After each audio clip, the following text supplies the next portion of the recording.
Halo Sobat Dunia Seribu Besar, semoga Sobat selalu diberi kesehatan, panjang umur, dan rizki yang melimpah, amin. Sebelum masuk ke alur ceritanya, jangan lupa dukung channel ini ya dengan klik subscribe, like, komen, dan share, terima kasih. Mari kita lanjutkan perjalanan, Li Qiye. Begitu kerangka besar ini muncul, ia memancarkan aura indah seolah-olah berasal dari masa lalu. Selama era yang tidak bisa dilacak itu, ia mendominasi 9 langit dan 10 bumi. Pop, pop, muncul. Serangkaian suara kecil terdengar setelah para tetua suku Gagak Emas selesai melantunkan mantra mereka. Tubuh mereka hancur dan berubah menjadi darah. Tetesan darah panjang umur ini melonjaknya kerangka besar itu seperti menuju sungai. Aduh!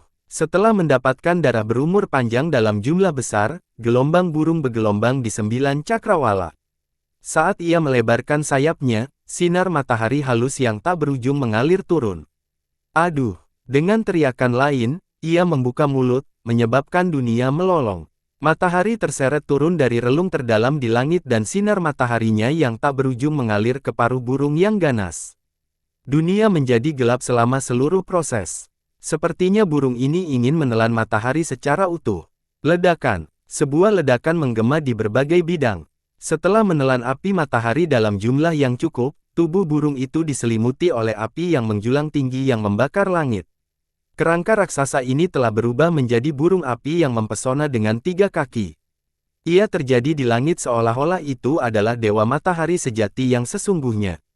Gagak emas berkaki 3. Banyak makhluk di dunia pengobatan batu yang terkejut setelah melihat makhluk ini. Salah satu leluhur-leluhur, ada rumor tentang nenek moyang suku Gagak Emas yang memperoleh kerangka lengkap seekor gagak emas. Terlebih lagi, ia telah mempertahankan keilahiannya. Sepertinya ini memang benar. Suku Gagak Emas dikenal sebagai keturunan binatang dewa, Gagak Emas. Mereka mengaku memiliki garis keturunan yang mengalir melalui pembuluh darah mereka. Tentu saja banyak yang skeptis terhadap klaim ini. Namun, setelah melihat Gagak Emas hari ini, beberapa orang merasa bahwa hal tersebut cukup masuk akal. Ledakan. Gagak Emas berkaki 3 turun ke tanah leluhur. Hukum universal meluasnya dan penyebarannya muncul tepat di bawah kaki. Saat fondasi ini melayang ke atas, hukum kaisar abadi yang tak terhitung banyaknya bersatu untuk membentuk formasi besar. Semuanya menjadi ilusi ketika dunia baru mulai terbentuk. Ledakan. Formasi tersebut menyegel area ini dan mengunci pohon ayah di dalamnya. Kedua God King segera memaksa masuk ke dalam formasi juga setelah melihat perkembangan baru ini. Mereka mengambil posisi masing-masing di samping Golden Crow. Gemuruh. Dalam sekejap mata, 2 harta karun kekuasaan mengambil posisi mereka dengan senjata kekuasaan lainnya juga masuk. Sesuatu yang luar biasa terjadi selanjutnya, 2 harta karun sejati dan 7 harta karun kehidupan dalam pembentukan pemberdayaan wilayah tanpa akhir ini. Mereka tampak berubah menjadi jenderal yang tidak ada duanya untuk menjaga formasi. Bunuh dia. Kedua God Kings dan Golden Crow menggunakan fondasi jurang untuk memberdayakan pembentukan luar biasa ini. Satu demi satu senjata dengan cepat mengelilingi ayah pohon itu. Mereka tidak lagi tampak seperti senjata belaka dan malah menyerupai para dewa yang kuat atau bahkan keberadaan yang lebih kuat. Mati. Ayah pohon dengan penuh semangat menghindari semua serangan ini sementara naga emasnya terbang untuk mengerahkan formasi. Namun, dengan fondasi warisan sebagai dasar dan senjata warisan sebagai garis besarnya, dia tidak dapat melakukan apapun terhadap formasi dan terjebak di dalam. Gelombang serangan dahsyat, terus menyerangnya seperti badai, terus-menerus memaksanya mundur. Formasi 3 kaisar yang mistis. Seorang leluhur yang berpengetahuan tidak bisa menahan diri untuk tidak bertanya, seorang kaisar dari jurang menciptakan formasi ini dengan fokus pada 3 kaisar dan senjata mereka yang memimpinnya. Saya tidak berharap ini menjadi nyata. Formasi ini adalah senjata jurang yang paling ampuh. Meski belum pernah mengembangkan kaisar ketiga, ia memiliki pengganti dalam bentuk gagak emas berkaki 3 untuk menggantikan posisi kaisar ini. Dengan itu, kedua God King dan Golden Crow bekerja sama untuk mempengaruhi ayah pohon di dalam formasi kekuasaan. Istirahatlah untukku. Ayah pohon berada dalam posisi yang tidak menguntungkan di bawah tekanan formasi. Ini membuatnya sangat marah. Meskipun dia memiliki panji naga, dia tidak bisa melancarkan serangan pamungkas dengan panji itu. Dia dengan cepat berubah dan mengungkapkan wujud aslinya. Sebuah pohon pinus besar berlabuh di tengah dunia. Ketika akar-akarnya yang tua menusuk ke dalam tanah, energi duniawi dalam jumlah tak terbatas melonjak dan diserap oleh pohon ayah. Ini membuatnya semakin kuat, mampu meledak dari langit. Au, naga emas dari spanduk melingkari pohon pinus kuno. Ketika pohon itu semakin besar, binatang itu pun ikut bertambah besar. Gemuruh, guncangan akibat pertumbuhan yang berkelanjutan mengejutkan formasi. Ia sudah pasti tidak mampu lagi menekan ayah pohon itu dan hampir melepaskan diri dari tubuh besarnya. Sangat kuat, siapapun yang akan bersiap melihat formasi tersebut gagal memanggil ayah pohon. Sebagai pohon pinus yang tercerahkan, ia mampu dihapuskan di tanah leluhur jurang, menggunakan energinya untuk memberdayakan dirinya. Salah satu God King dari jurang berteriak keras, "Buka tanah suci." Nenek moyang yang beruntung yang masih hidup dari jurang segera mulai bernyanyi. Energi darah mereka meletus dan membentuk kunci kehancuran yang besar. Dengan suara berdenting, kuncinya terbuka. Ledakan, diluncurkan, diluncurkan. Tanah yang tertutup di kedalaman tanah leluhur terbuka dan muncul di hadapan semua orang. Cahaya yang menyilaukan melonjak dan rangkaian sinarnya nyata menembus langit. Tempat ini penuh dengan energi yang luar biasa. Ada pohon anggur tua di tengah-tengah tempat itu. Itu memancarkan cahaya keemasan seolah-olah terbuat dari emas murni. Terlebih lagi, ada sinar merah yang mengalir ke seluruh tubuhnya seolah-olah ada api yang mengalir di dalamnya. Labu juga telah tumbuh sejak lama. Itu bisa matang kapan saja karena mengeluarkan gelombang suara yang menggelegar. Terlihat jelas dari penampilannya bahwa ini bukanlah sesuatu yang biasa. Akar pohon anggur ini dengan malas menyebar ke seluruh negeri ini sementara 3 raksasa binatang dapat ditemukan di bawah. Semuanya memancarkan aura menakutkan dan kuno, seolah-olah telah tersegel di sini selama bertahun-tahun. Ini adalah, banyak orang terkejut melihat ini. Beberapa leluhur zaman dahulu langsung berdiri menatap tempat ini. Pohon anggur yang, tatapan Li Qiye juga berubah menjadi serius saat dia melihat pohon anggur tua ini dari keretanya. Demon Forefather, tolong lindungi sekte kami dan bunuh musuh kami. Salah satu leluhur yang selamat menghela napas lega dan memohon. Namun, akar pohon anggur dan binatang ketiga itu terus berada di sana seolah-olah mereka tidak mendengar permintaan tersebut. Akhirnya para leluhur lainnya saling memandang dan menyadari bahwa ayah pohon menjadi semakin kuat. Mereka akhirnya mengambil keputusan tegas. Muncul, muncul, muncul. Tubuh mereka hancur dan darah mereka mengalir sepanjang umurnya ke lokasi yang menakjubkan ini. Binatang ketiga itu membuka mulutnya untuk menelan darah dalam jangka waktu yang lama. Lalu mereka berdiri di saat yang bersamaan. Mentah, raungan mereka menghancurkan dunia saat mereka semua melompat serempak. Mereka tidak repot-repot melihat ke arah ayah pohon yang ada di dalam formasi tersebut, namun jelas bahwa target mereka adalah Li Qiye yang menaiki keretanya. Ribuan mil di sekitarnya terguncang karena kemacetan mereka. Aura mengerikan mereka menyelamatkan seluruh alam binatang. Semua makhluk di dekatnya merasakan aura mereka dan dilanda ketakutan. Mereka bersujud di tanah seolah nenek moyang mereka telah keluar. Sementara binatang buas ini menuju Li Qiye ketiga, pohon anggur malas juga bergerak dan semua energi duniawi yang tak ada habisnya di tempat ini tiba-tiba terperangkap. Ayah pohon alpin tidak bisa lagi menyerap energi dari bawah jurang. Apa yang sedang terjadi? Banyak orang terkejut melihat binatang ketiga dan akar pokok anggur itu. Mereka belum pernah mendengar hal ini sebelumnya. Di dalam benteng Beastmaster, salah satu leluhur melihat daerah tersebut dan berkata, ada legenda yang belum terbukti. Dinyatakan bahwa setelah Kaisar Abadi Jinshi memperoleh kehendak surga, dia pergi ke tempat menakjubkan yang dihuni oleh pohon anggur abadi dan 3 leluhur iblis. Dia meminta mereka untuk datang ke jurang, dan sebaliknya, dia akan menggunakan energi jurang dari tanah mereka untuk merawat mereka.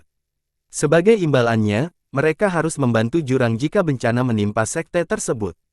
Ledakan, diluncurkan. Binatang ketiga itu ingin menghancurkan daratan itu terlebih dahulu dan memulai serangan mereka. Namun, 4 binatang suci yang melindungi kereta itu memblokir segala kemungkinan kerusakan dalam waktu singkat. Kita mau keluar dan bertarung. Saat dia melihat binatang ketiga ini, Long Jingxian sangat bersemangat dan siap menari. Li Qiye berdiri dan berkata, tidak perlu, ini waktunya untuk mengakhiri ini. Dengan itu, energi kematian muncul. Bab kematian melonjak ke langit saat aura mengerikannya mengancam dunia. Seolah-olah dia adalah dewa kematian dari tanah kematian, mampu meraup kehidupan di era tanpa akhir. Energi kematian dari bab ini menyegel seluruh dunia. Energi mengerikan ini mengubah jutaan juta orang di sekitarnya menjadi neraka, energinya menolak untuk menyebar. Dewa kematian, Li Qiye, kini menjadi penguasa seluruh dunia. Apa sebenarnya hukum kelayakan ini? Semua pukulan besar bergetar saat melihat energi yang meluap-luap ini. Banyak leluhur yang telah disegel selama bertahun-tahun masih belum dapat mengenali hukum ini. Bahkan Jian Wushuang terkejut melihat betapa banyaknya energi kematian. Dia adalah orang pertama yang mengenal teknik ini. Namun, energinya saat itu tidak menakutkan sekarang. Itu adalah tingkat yang tak terbayangkan yang bisa menghapuskan langit dalam sekejap mata. Tentu saja, dia tidak tahu bahwa setelah terjatuh ke dalam alam binatang, Li Qiye telah membunuh jalan keluarnya. Melalui pembaptisan darah itu, dia mengumpulkan sejumlah besar energi mematikan di dalam segel kematiannya. Ledakan, diluncurkan, diluncurkan. Saat semua orang bertanya-tanya teknik apa yang dia kembangkan, seluruh dunia tiba-tiba bergetar. Aduh, raungan binatang buas memenuhi langit, menyebabkan semua keberadaan bergetar. Aura mengerikan dari binatang dewa tiba-tiba melonjak dan membayangi seluruh dunia. Bang, langit dengan cepat runtuh. Dari celah ini, binatang dewa satu demi satu penarik keluar. Naga emas, Phoenix, Kilin, macan putih, kura-kura hitam, kunpeng, iblis berkepala 9, iblis rakus semua makhluk mitos ini mengindahkan panggilan Li Qiye. Ya Tuhan, apakah ini nyata? Apakah binatang suci benar-benar menyerang dunia kita? Bahkan Virtuous Paragon pun terjatuh ke tanah karena ketakutan. Kemunculan mereka yang tiba-tiba membuat ketakutan karakter kuat yang jumlahnya tak terhitung hingga hilang dari pikiran mereka. Dalam legenda, seekor naga emas dewasa dapat melawan kaisar abadi. Sekarang, semua binatang legendaris yang berbeda ini muncul sekaligus. Bahkan jika kaisar abadi ada di sini, mereka tetap tidak akan mampu melawan kekuatan seperti itu. Jumlah binatang suci ini bisa menghancurkan seluruh dunia pengobatan batu dalam sekejap. Eksistensi tingkat God King melihat melalui mereka dan kedamaian, tidak, ini bukanlah binatang dewa yang hidup. Mereka hanyalah mayat yang sudah mati entah sudah berapa tahun. Mereka juga tidak lagi memiliki jejak keilahian. Ledakan, makhluk-makhluk ini terbang, tidak peduli apakah mereka masih hidup atau hanya mayat, pada detik ini, mereka sepertinya telah bangkit kembali dan mengeluarkan kekuatan terkuat mereka. Ketika makhluk-makhluk ini tiba, 3 binatang raksasa yang ingin menghancurkan kertas itu ketakutan. Mereka disebut Demon Forefathers, tapi dibandingkan dengan binatang dewa asli, mereka bahkan tidak layak disebut junior. Setan memiliki ketakutan yang mengarah pada binatang dewa. Jika itu hanya satu kerangka, maka mungkin mereka bisa memberikan pertarungan yang bagus. Namun, banyaknya binatang buas menghancurkan bahkan sisa terkecil dari keberanian mereka. Mereka ingin melarikan diri tetapi dikepung oleh binatang buas ini dalam sekejap. Belum lagi mereka, bahkan 3 God King pun akan ketakutan setelah terjebak oleh monster batalion ini. Ini adalah keberadaan yang legendaris, lagi pula, seekor naga emas dewasa sudah mampu melawan kaisar abadi selama beberapa waktu. Mereka tidak punya pilihan lain dan melolong saat mereka mempersiapkan diri. Binatang buas yang terpojok akan tetap bertarung. Mereka menerjang binatang abadi ini. Li Qiye hanya tersenyum saat chapter kematian terus bergerak dan berubah. Semua binatang abadi juga berteriak untuk membunuh binatang ketiga ini. Perlu diingat bahwa seekor burung Phoenix saja mampu membunuh dewa raja di kerajaan alkimia. Dengan begitu banyak makhluk terkemuka seperti naga emas, Phoenix, dan kunpeng, bahkan seorang God King pun akan dibantai. Binatang raksasa ketiga itu berteriak ketika suara robekan yang mengerikan melonjak di langit. Ketiganya terkoyak ketika darah mereka keluar dari tubuh mereka, tidak peduli bagaimana mereka berjuang, semuanya sia-sia. Siapapun, bahkan para God King, akan berkeringat dan berkeringat dingin setelah melihat 3 makhluk kuat dicabik-cabik seperti ini. Jian Wushuang menoleh setelah melihat ini. Dia hampir terbiasa dengan sifat Li Qiye yang menentang surga. Apa yang disebut cara Ye Qingcheng yang luar biasa hanyalah permainan anak-anak dibandingkan dengan dia. Sayang sekali mereka bukan binatang abadi. Kalau tidak, mengendarainya akan lebih menakjubkan. Long Jingxian, sebaliknya, penuh penyesalan meskipun dia sangat senang melihat makhluk menakjubkan ini. Makhluk yang dipanggil ini adalah kerangka di dalam kuburan leluhur alam binatang ilahi. Terakhir kali Li Qiye pergi ke sana, dia memasukkan Death Chopper ke dalam tubuh mereka, sehingga dia bisa memanggil mereka sebanyak ini dalam sekejap. Mentah. Setelah membunuh binatang ketiga itu, makhluk abadi ini langsung menuju ke tanah leluhur jurang. Kekuatan seperti itu tidak dapat dihentikan, bahkan para God King tidak punya pilihan selain menerima kematian mereka. Apakah ada keadilan di dunia ini? Li Qiye tidak perlu melakukan apapun sendiri, dia sudah bisa membantai garis keturunan kekuasaan. Dia hanya menggunakan jurang untuk hiburan atau sedikit olahraga. Sekte atau eksistensi kuat manapun akan menganggap rangkaian peristiwa ini sangat menakutkan. Bang, bang, bang. Formasi tertinggi seperti formasi tiga kaisar juga tidak dapat menahan serangan begitu banyak binatang buas. Itu pecah dalam sekejap. Tidak, di bawah serangan binatang dewa dan ayah pohon, kedua God King dari jurang terbunuh. Mereka tidak dapat menerima kekalahan ini bahkan pada saat-saat terakhir karena mereka percaya bahwa dengan formasi kaisar, mereka bahkan dapat membunuh seorang God King. Mereka tidak pernah mengharapkan hasil ini. Pekikan. Berikutnya adalah penyerapan dari gagak emas berkaki tiga. Itu juga dikoyak oleh binatang suci. Sinar matahari halusnya yang tak berujung memercik kemana-mana hingga akhirnya kembali menjadi matahari. Formasi kerajaan, dua God King, dan gagak emas semuanya dihancurkan. Hal ini membuat murid-murid jurang yang masih hidup berada dalam keadaan putus asa. Pada saat ini di lokasi yang jauh di dunia pengobatan batu, sebuah altar tertentu dapat ditemukan. Seseorang melantunkan mantra untuk memanggil kembali senjata kerajaan. Jika ada yang bisa melihat orang-orang di altar, mereka pasti akan terkejut. Salah satunya adalah Raffin Master Miao dan yang lainnya adalah Dewa Kalajengking yang terkenal, mantan Jenderal Kaisar Abadi Jinxi. Kembali ke kota Bian, skenario tua itu sangat cerdik. Dia memperhatikan bahwa masalah tidak terlihat optimis dan menjadi orang pertama yang melarikan diri tanpa mempedulikan reputasinya. Karena tindakannya, dialah satu-satunya yang meninggalkan kota hidup-hidup. Setelah menerima panggilan, 2 harta karun sejati dan 7 harta karun kehidupan ingin melarikan diri. Namun, binatang dewa dengan cepat menangkap 9 senjata ini. Li Qiye keluar dari keretanya dan berdiri di depan mereka. Ledakan. 2 harta karun sejati ingin membuka domain tertinggi. 2 bayangan agung muncul dari senjatanya. Pada saat yang sama, 7 harta karun kehidupan juga meledak dengan cahaya terang. Aura kekalahan yang terpancar dari ketujuh senjata ini membuat kedua bayangan itu semakin menakutkan. Saat ini, seluruh dunia gemetar. Kekuatan yang kuat ini sepertinya siap menghancurkan seluruh dunia kapan saja. Orang-orang berdiri dengan napas tertahan sambil menyaksikan pertempuran yang tak terpecahkan ini.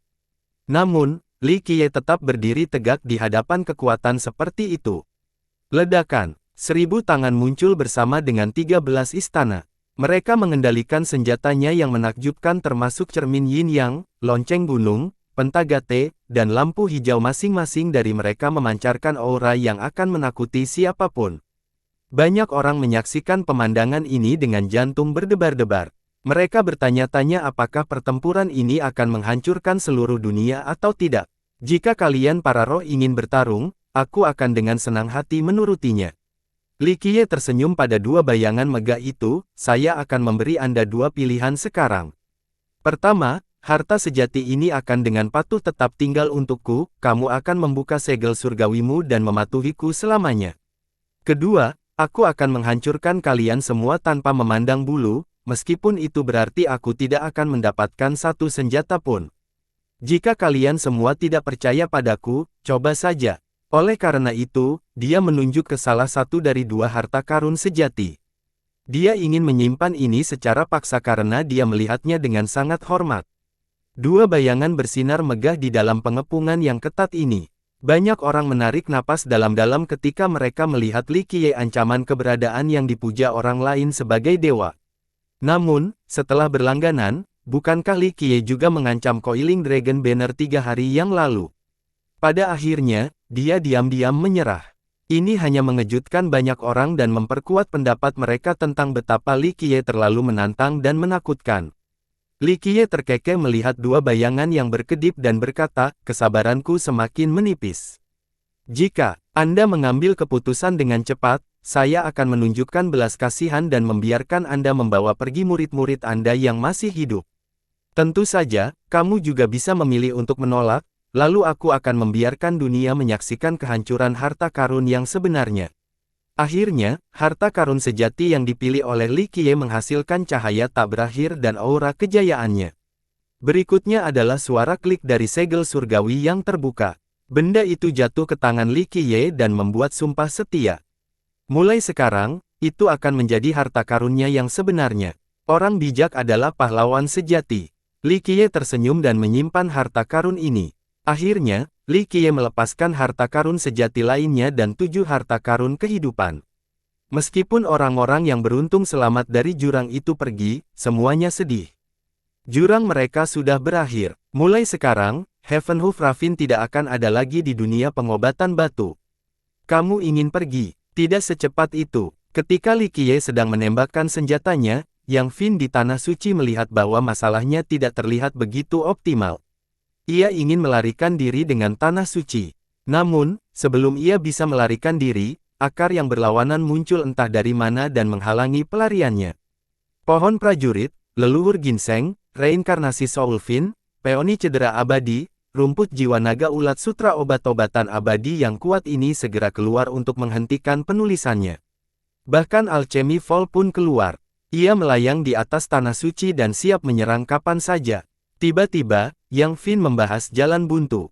Cahayanya menyala ke kiri dan ke kanan, tapi tidak ada tujuannya. Itu pasti cukup kuat untuk menangani obat-obatan ini secara langsung. Namun, angka-angka tersebut sepenuhnya dibandingkan dengan hal-hal tersebut, meskipun lebih kuat, hasilnya tidak akan berubah. Saat ini, kedua belah pihak mulai memanas. Yang Fin tidak bisa melarikan diri sementara kelompok Alchemy Fall tidak berani menyerang tanpa perintah Li Qiye. Setelah menyimpan harta karun yang sebenarnya, Li Qiye pergi ke hadapan Yang Fin. Bagaimana ini masuk akal? Sekte saya telah berjuang selama 800.000 tahun dan kami bahkan tidak memiliki satu pun akar abadi, bagaimana dia bisa memiliki begitu banyak akar abadi untuk dirinya sendiri? Banyak yang iri, tapi lebih banyak lagi yang iri. Banyak leluhur juga kehilangan kata-kata. Kekuatan besar yang tak terhitung jumlahnya dengan hati-hati mengolah obat-obatan abadi seolah-olah mereka adalah orang tua mereka, namun Li Qiye berbeda. Dia sebenarnya memperlakukan obat-obatan ini seperti antek. Tingkat pemborosan ini adalah sesuatu yang tidak akan pernah bisa dicapai oleh orang lain. Li Qiye menatap pohon anggur yang tertanam di Tanah Suci dan tersenyum ringan, menyerahlah sekarang sebelum terlambat. Menabrak. Yang Fin yang berada di tanah segera bangkit seperti pohon dan memancarkan aura yang kuat. Li Qiye melihatnya dengan satu mata dan menenangkan kepalanya, dalam situasi seperti ini, bahkan obat abadi sejati tidak akan mampu mengancamku, apalagi kamu. Naga melingkariku dan harimau muncul di hadapanku. Kamu memang agak luar biasa, tapi satu-satunya hal yang aku hargai adalah labu yang tumbuh di tubuhmu. Yang Fin dengan hati-hati menatap Li Qiye. Ia bahkan pernah melihat kaisar abadi sebelumnya, tapi bocah nakal di depan ini jauh lebih menakutkan. Kesabaran saya terbatas. Li Qiye dengan malas berkata, jika kamu menurut dan mengikutiku, aku tidak akan menganiaya kamu di masa depan. Kalau tidak, aku bisa membiarkan mereka menyerangmu. Yang Fin pastinya sangat bergizi. Pilihan ada padamu. Setelah mendengar ini, semua tanaman abadi mulai mengamati tanaman merambat seolah-olah mereka akan melompat dan memotongnya kapan saja. Bahkan Alchemy Fall pun berputar-putar di atasnya. Ia akan menjadi orang pertama yang mengincar labu yang tumbuh di pokok anggur setelah Li Qiye memberi perintah. Yang Fin menjadi sedih karena semua itu terjadi. Ia berbaring di tanah sekali lagi dan berkata, baiklah, saya menyerah. Kamu harus bersumpah untuk menyerah. Silkworm Dragon Soulgrass segera menambahkan seolah ingin memberikan kontribusi. Pohon anggur tidak punya pilihan lain pada saat ini. Ia kesetiaannya terhadap Li Qiye. Hahaha, ini sama sekali bukan tempat suci yang buruk. Lumayan, kalau saya mengakar di sini selama beberapa puluh ribu tahun, saya pasti bisa bertransformasi untuk kedua belas. Rumput jiwa mengeluarkan air liur sambil melihat ke tanah suci. Yang Fin memeluk tanah sucinya lebih dekat lagi dengan penampilan enggan setelah melihat ekspresi rumput jiwa. Bah, apa yang kamu katakan? Blok lumpur dari taman mencerminkan terbang keluar dari istana Li Qiye dan berteriak pada Soul Grace, jangan gunakan ladangku lagi jika kamu berani. Haha, sayangku, aku hanya bercanda. Kamu pasti yang terbaik di dunia ini, hanya saja tanah suci ini sebenarnya tidak buruk. Itu terjadi untuk melengkapi kekurangan saya dalam transformasi saya yang ke-12. Soul Grace segera tersenyum sebagai tanggapan. Sejauh ini telah berhasil bertransformasi sebanyak 11 kali. Jika itu bisa berubah sekali lagi, maka itu akan menjadi rumput jiwa yang belum pernah terjadi sebelumnya. Adegan ini membuat banyak orang mengeluarkan air liur. Rumput jiwa transformasi ke-11 hanya rumput jiwa transformasi ke-9 saja sudah membutuhkan sedikit keberuntungan untuk memperoleh kekuatan besar. Namun, rumput jiwa di hadapan mereka ini berada pada tahap ke-11. Selain itu juga merupakan Silkak Dragon, jenis rumput jiwa terbaik. Bahkan kerajaan alkimia mungkin tidak bisa memiliki rumput jiwa jenis ini, tapi Li Qiye bisa dengan mudah mengeluarkannya. Ini adalah peristiwa yang menimbulkan kebisingan. Oke, bidang klarifikasi dan tanah suci bisa saling melengkapi. Yang Fin juga dapat tumbuh di atas bidang spesifikasi sehingga semua orang mendapat manfaatnya. Li Qiye memerintahkan. Kata-kata Li Qiye membuat semua obat senang. Yang Fin melihat ke arah lahan berlumpur itu sebentar dan menemukan bahwa lahan tersebut sebenarnya tidak lebih lemah dari tanah sucinya, jadi tanaman tersebut dengan mudah menerima keputusan tersebut. Sekarang ini tugas untuk kalian semua. Galilah perbendaharaan rahasia jurang itu untukku. Li Qiye mengeluarkan perintah lain. Dimengerti, kami adalah yang terbaik dalam menemukan harta karun yang terkubur di bawah tanah. Reinkarnasi Soul Fin segera berteriak dan membangun ke bawah tanah untuk mendapatkan kontribusi berjasa ini. Akar abadi lainnya juga mengalir ke tanah. Bahkan Yang Fin ikut serta dalam kompetisi ini. Ayah pohon tertawa tak berdaya melihat pemandangan ini. Hanya Li Qiye yang mampu menunjukkan sikap agung seperti itu, memiliki begitu banyak obat abadi sebagai pesuruhnya. Jurang adalah lokasi yang bagus. Ia menempati tanah tempat energi duniawi berkumpul selama bertahun-tahun, menciptakan mata air suci, pohon harta karun, dan lokasi menakjubkan lainnya. Setelah menerima pesanannya, obat-obatan tersebut bertindak seperti bandit. Selama berabad-abad, mereka dengan mudah mengambil semua harta duniawi ini ke dalam kantong mereka sendiri. Ais, aku seharusnya ikut bergabung juga. Basilis bermata empat di perkebunan juga mengeluarkan air liur setelah melihat ini. Tapi bagaimana dia berani bersaing dengan sekelompok obat abadi? Ini seperti mencoba merebut makanan dari rahang harimau. Seperti kebanyakan nenek moyang di dunia ini yang melihat penjarahan tersebut, mereka menjadi sangat iri juga. Mereka merasa gatal di dalam, tetapi mereka tidak berani bersaing dengan obat-obatan meskipun mereka ratusan kali lebih berani. Saat ini, siapa yang berani melawan Li Qiye? Menghancurkan kerajaan Stony Age lalu Heavenhoof Ravine. Sebuah bencana akan menimpa mereka yang memicu yang paling ganas. Saat penjarahan sedang berlangsung, di lokasi yang jauh di dunia pengobatan batu, sebuah harta karun sejati dan 7 harta karun kehidupan telah tiba dengan selamat. Ravine Master Miao tidak mau memikirkannya setelah melihat hilangnya satu harta karun sejati. Dapat dikatakan bahwa setelah pertempuran ini, jurang mereka telah hancur. Mereka kehilangan tanah leluhur dan satu harta karun sejati. Penguasa jurang yang sedih itu menghela napas dan berduka, saya terlalu malu untuk menghadapi nenek-nenek moyang kita. Dewa Kalajengking ada di bawah dan dengan lembut menahan kepalanya, perang mengikuti hukum hutan yang kejam. Paling tidak, kamu berhasil menyelamatkan cabang langsung Kaisar Abadi Qilin. Setelah sekian lama, orang-orang yang beruntung selamat dari jurang itu tiba. Setelah melihat sedikit jumlah orang yang selamat, Ravine Master Miao berteriak dalam kesedihan, satu pertempuran mengakhiri sekte kita, dunia tidak akan lagi memiliki kata Heavenhoof. Penglihatan Miao Chan benar, dia jauh lebih baik dari kita. Dewa Kalajengking juga mengeluh sambil menghela nafas, saya terlalu meremehkan Li Qiye. Jika aku tidak mendukung suku Gagak Emas dan malah memihakmu, mungkin jurang itu masih ada sampai sekarang. Sang pemilik jurang hanya menghela nafas. Dengan ekspresi muram, dia akhirnya mengatakan kepada para penyintas yang beruntung, luangkan waktumu untuk memulihkan diri. Mulai sekarang, kita tidak lagi menjadi Heavenhoof-Raffin, tidak ada yang lebih penting daripada bertahan hidup saat ini. Hidup di, hanya ini yang ingin kami capai. Murid-murid yang masih hidup sangat menyesal, terutama dua tetua yang beruntung.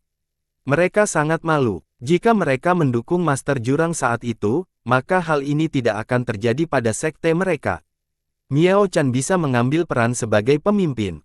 Dewa Kalajengking menyarankan, jika Miao Chan yang memimpin, mungkin kita masih bisa menghidupkan kembali jurang kita dan mendapat tempat di dunia ini. Tidak, saya tidak ingin mendorong Miaoer ke lubang lain. Sang pemilik jurang menjadi putus asa dan kurang berambisi, Miaoer telah bekerja cukup keras. Saya hanya berharap dia bisa hidup bahagia selamanya. Ini lebih penting dari apapun. Selama saya masih hidup, saya akan menghabiskan sisa hari-hari saya untuk melindungi cabang Anda agar dapat terus berlanjut. Akhirnya, Dewa Kalajengking menghela nafas dengan lembut. Ini adalah bagian terakhir dari garis keturunan dengan dua kaisar. Bahkan seorang jenderal tua dari Kaisar Abadi tidak berdaya untuk mengubah nasib mereka. Kami tidak akan menentang Li Qiye di generasi ini. Dia pasti akan menjadi Kaisar Abadi. Jika kita tetap tidak bertobat, tidak akan ada tempat bagi kita untuk tinggal di 9 dunia setelah dia naik tahta. Dewa Kalajengking memberikan satu peringatan terakhir kepada para penyintas yang beruntung. Sementara obat-obatan abadi sedang mencari rahasia harta karun, Li Qiye mengendalikan bab kematiannya dan mengingat energi kematian. Ledakan, binatang suci itu merobek langit dan langsung menghilang. Mereka kembali ke tempat asal mereka, yaitu kuburan leluhur. Kerumunan orang yang terkejut dan iri tidak mengetahui di mana Li Qiye menemukan begitu banyak binatang dewa setelah melihat pemandangan ini. Ini tetap merupakan peristiwa yang luar biasa, meski hanya berupa kerangka. Hal yang lebih menakutkan lagi adalah Li Qiye mengembangkan merit law sekte semacam ini. Dia tidak perlu melakukan apapun. Coba pikirkan, dia bisa memanggil begitu banyak binatang suci seperti itu sesuai keinginannya. Ini lebih dari cukup untuk menghancurkan garis keturunan-keturunan kapanpun dia mau. Li Qiye berkata kepada ayah pohon setelah mengusir binatang-binatang itu, masih ada ruang bagi ayah pohon untuk berkembang. Dibandingkan dengan God King lainnya, kentunganmu sangat besar. Meskipun Anda memilih jalur era besar, masih ada potensi besar di masa depan Anda. Bangsawan muda benar. Tanpa terjun ke dunia nyata, seseorang tidak akan bisa memahami luasnya langit dan bumi. Dulu, saya terjebak di sudut yang sepi dan pandangan saya terbatas. Puncak saya saat ini dan pencerahan baru semuanya berkat Anda. Ayah pohon itu mengangguk. Di dunia saat ini, mayoritas dari mereka yang berada di level God King dari generasi sebelumnya sudah tua. Bahkan ada yang berada di ambang kematian, sehingga sulit bagi mereka untuk menerobos. Hal berbeda terjadi pada ayah pohon. Memotong akar utamanya sama dengan memulai dari awal lagi. Dia berhasil meninggalkan Gunung Alpin. Meskipun ini berarti dia telah kehilangan kehidupan abadinya, dia akan mampu melangkah jauh dalam generasi ini karena energi darahnya melimpah. Dalam hal ini, ayah pohon memiliki keunggulan mutlak melawan para God King yang disegel selama bertahun-tahun yang tak terhitung jumlahnya. Di masa lalu, ayah pohon di gunung tidak memiliki ambisi. Dia puas tinggal di satu tempat, sehingga hati daunnya mencapai batasnya. Tapi sekarang, dengan keinginan untuk bersaing di dunia, biarkan dia menerobos batasan yang mentai pikiran daunnya, terutama dengan pertarungan baru-baru ini. Potensi masa di dekatnya luar biasa karena energi darahnya.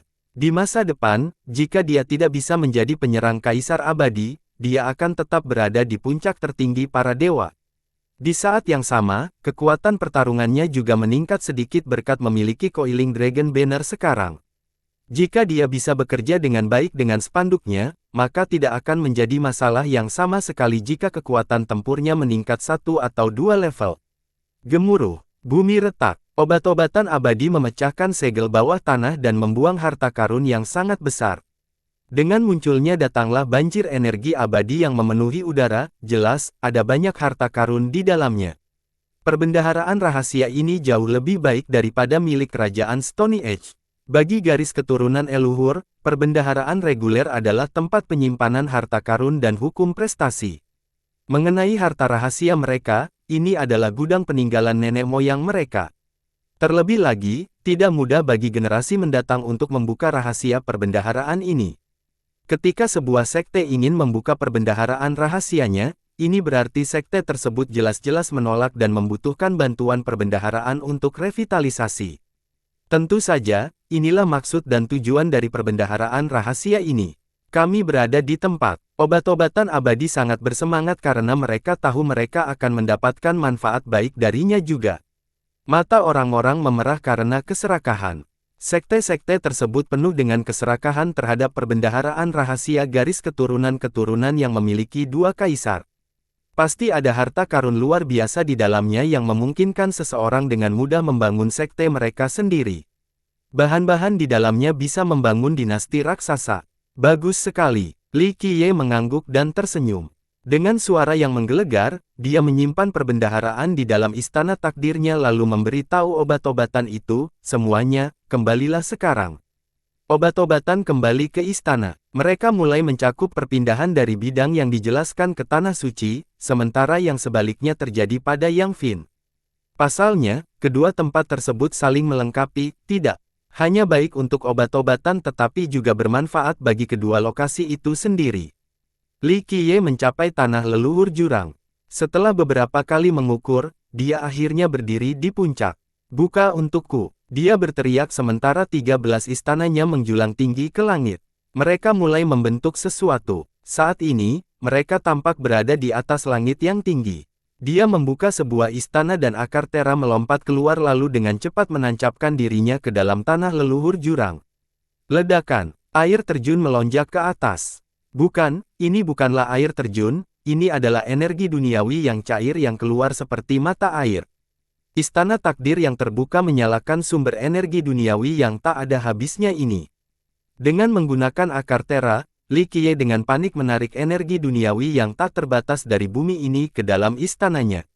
Banyak tokoh besar terdiam setelah melihat ini. Jurang telah menempati tanah ini selama jutaan tahun. Ada alasan mengapa nenek moyangnya, Kaisar Abadi Qilin, memilih tempat ini untuk membangun sektenya. Ada energi duniawi yang sangat besar seperti lautan di bawah daratan ini. Beberapa bahkan mengatakan bahwa pembuluh darah besar di bawah tanah terhubung langsung ke Bisvein, salah satu dari 3 pembuluh darah leluhur. Sekte ini berdiri kokoh dari generasi ke generasi, memonopoli esensi alam yang menakjubkan di sini. Banyak orang yang menambahkan tanah ini, tetapi tidak ada yang berani melakukan apapun terhadap jurang tersebut. Ledakan, diluncurkan. Wilayah ini berguncang akibat hisapan terus-menerus dari Li Qiye. Tanah leluhur menjadi kering dan mulai retak, ia tidak lagi memiliki energi duniawi yang murni dan kaya seperti sebelumnya. Pada saat yang sama, 13 istana Li Qiye terus berubah seiring dengan masuknya energi duniawi yang baru ini. Tiba-tiba, mereka menghilang dan berubah menjadi ketiadaan.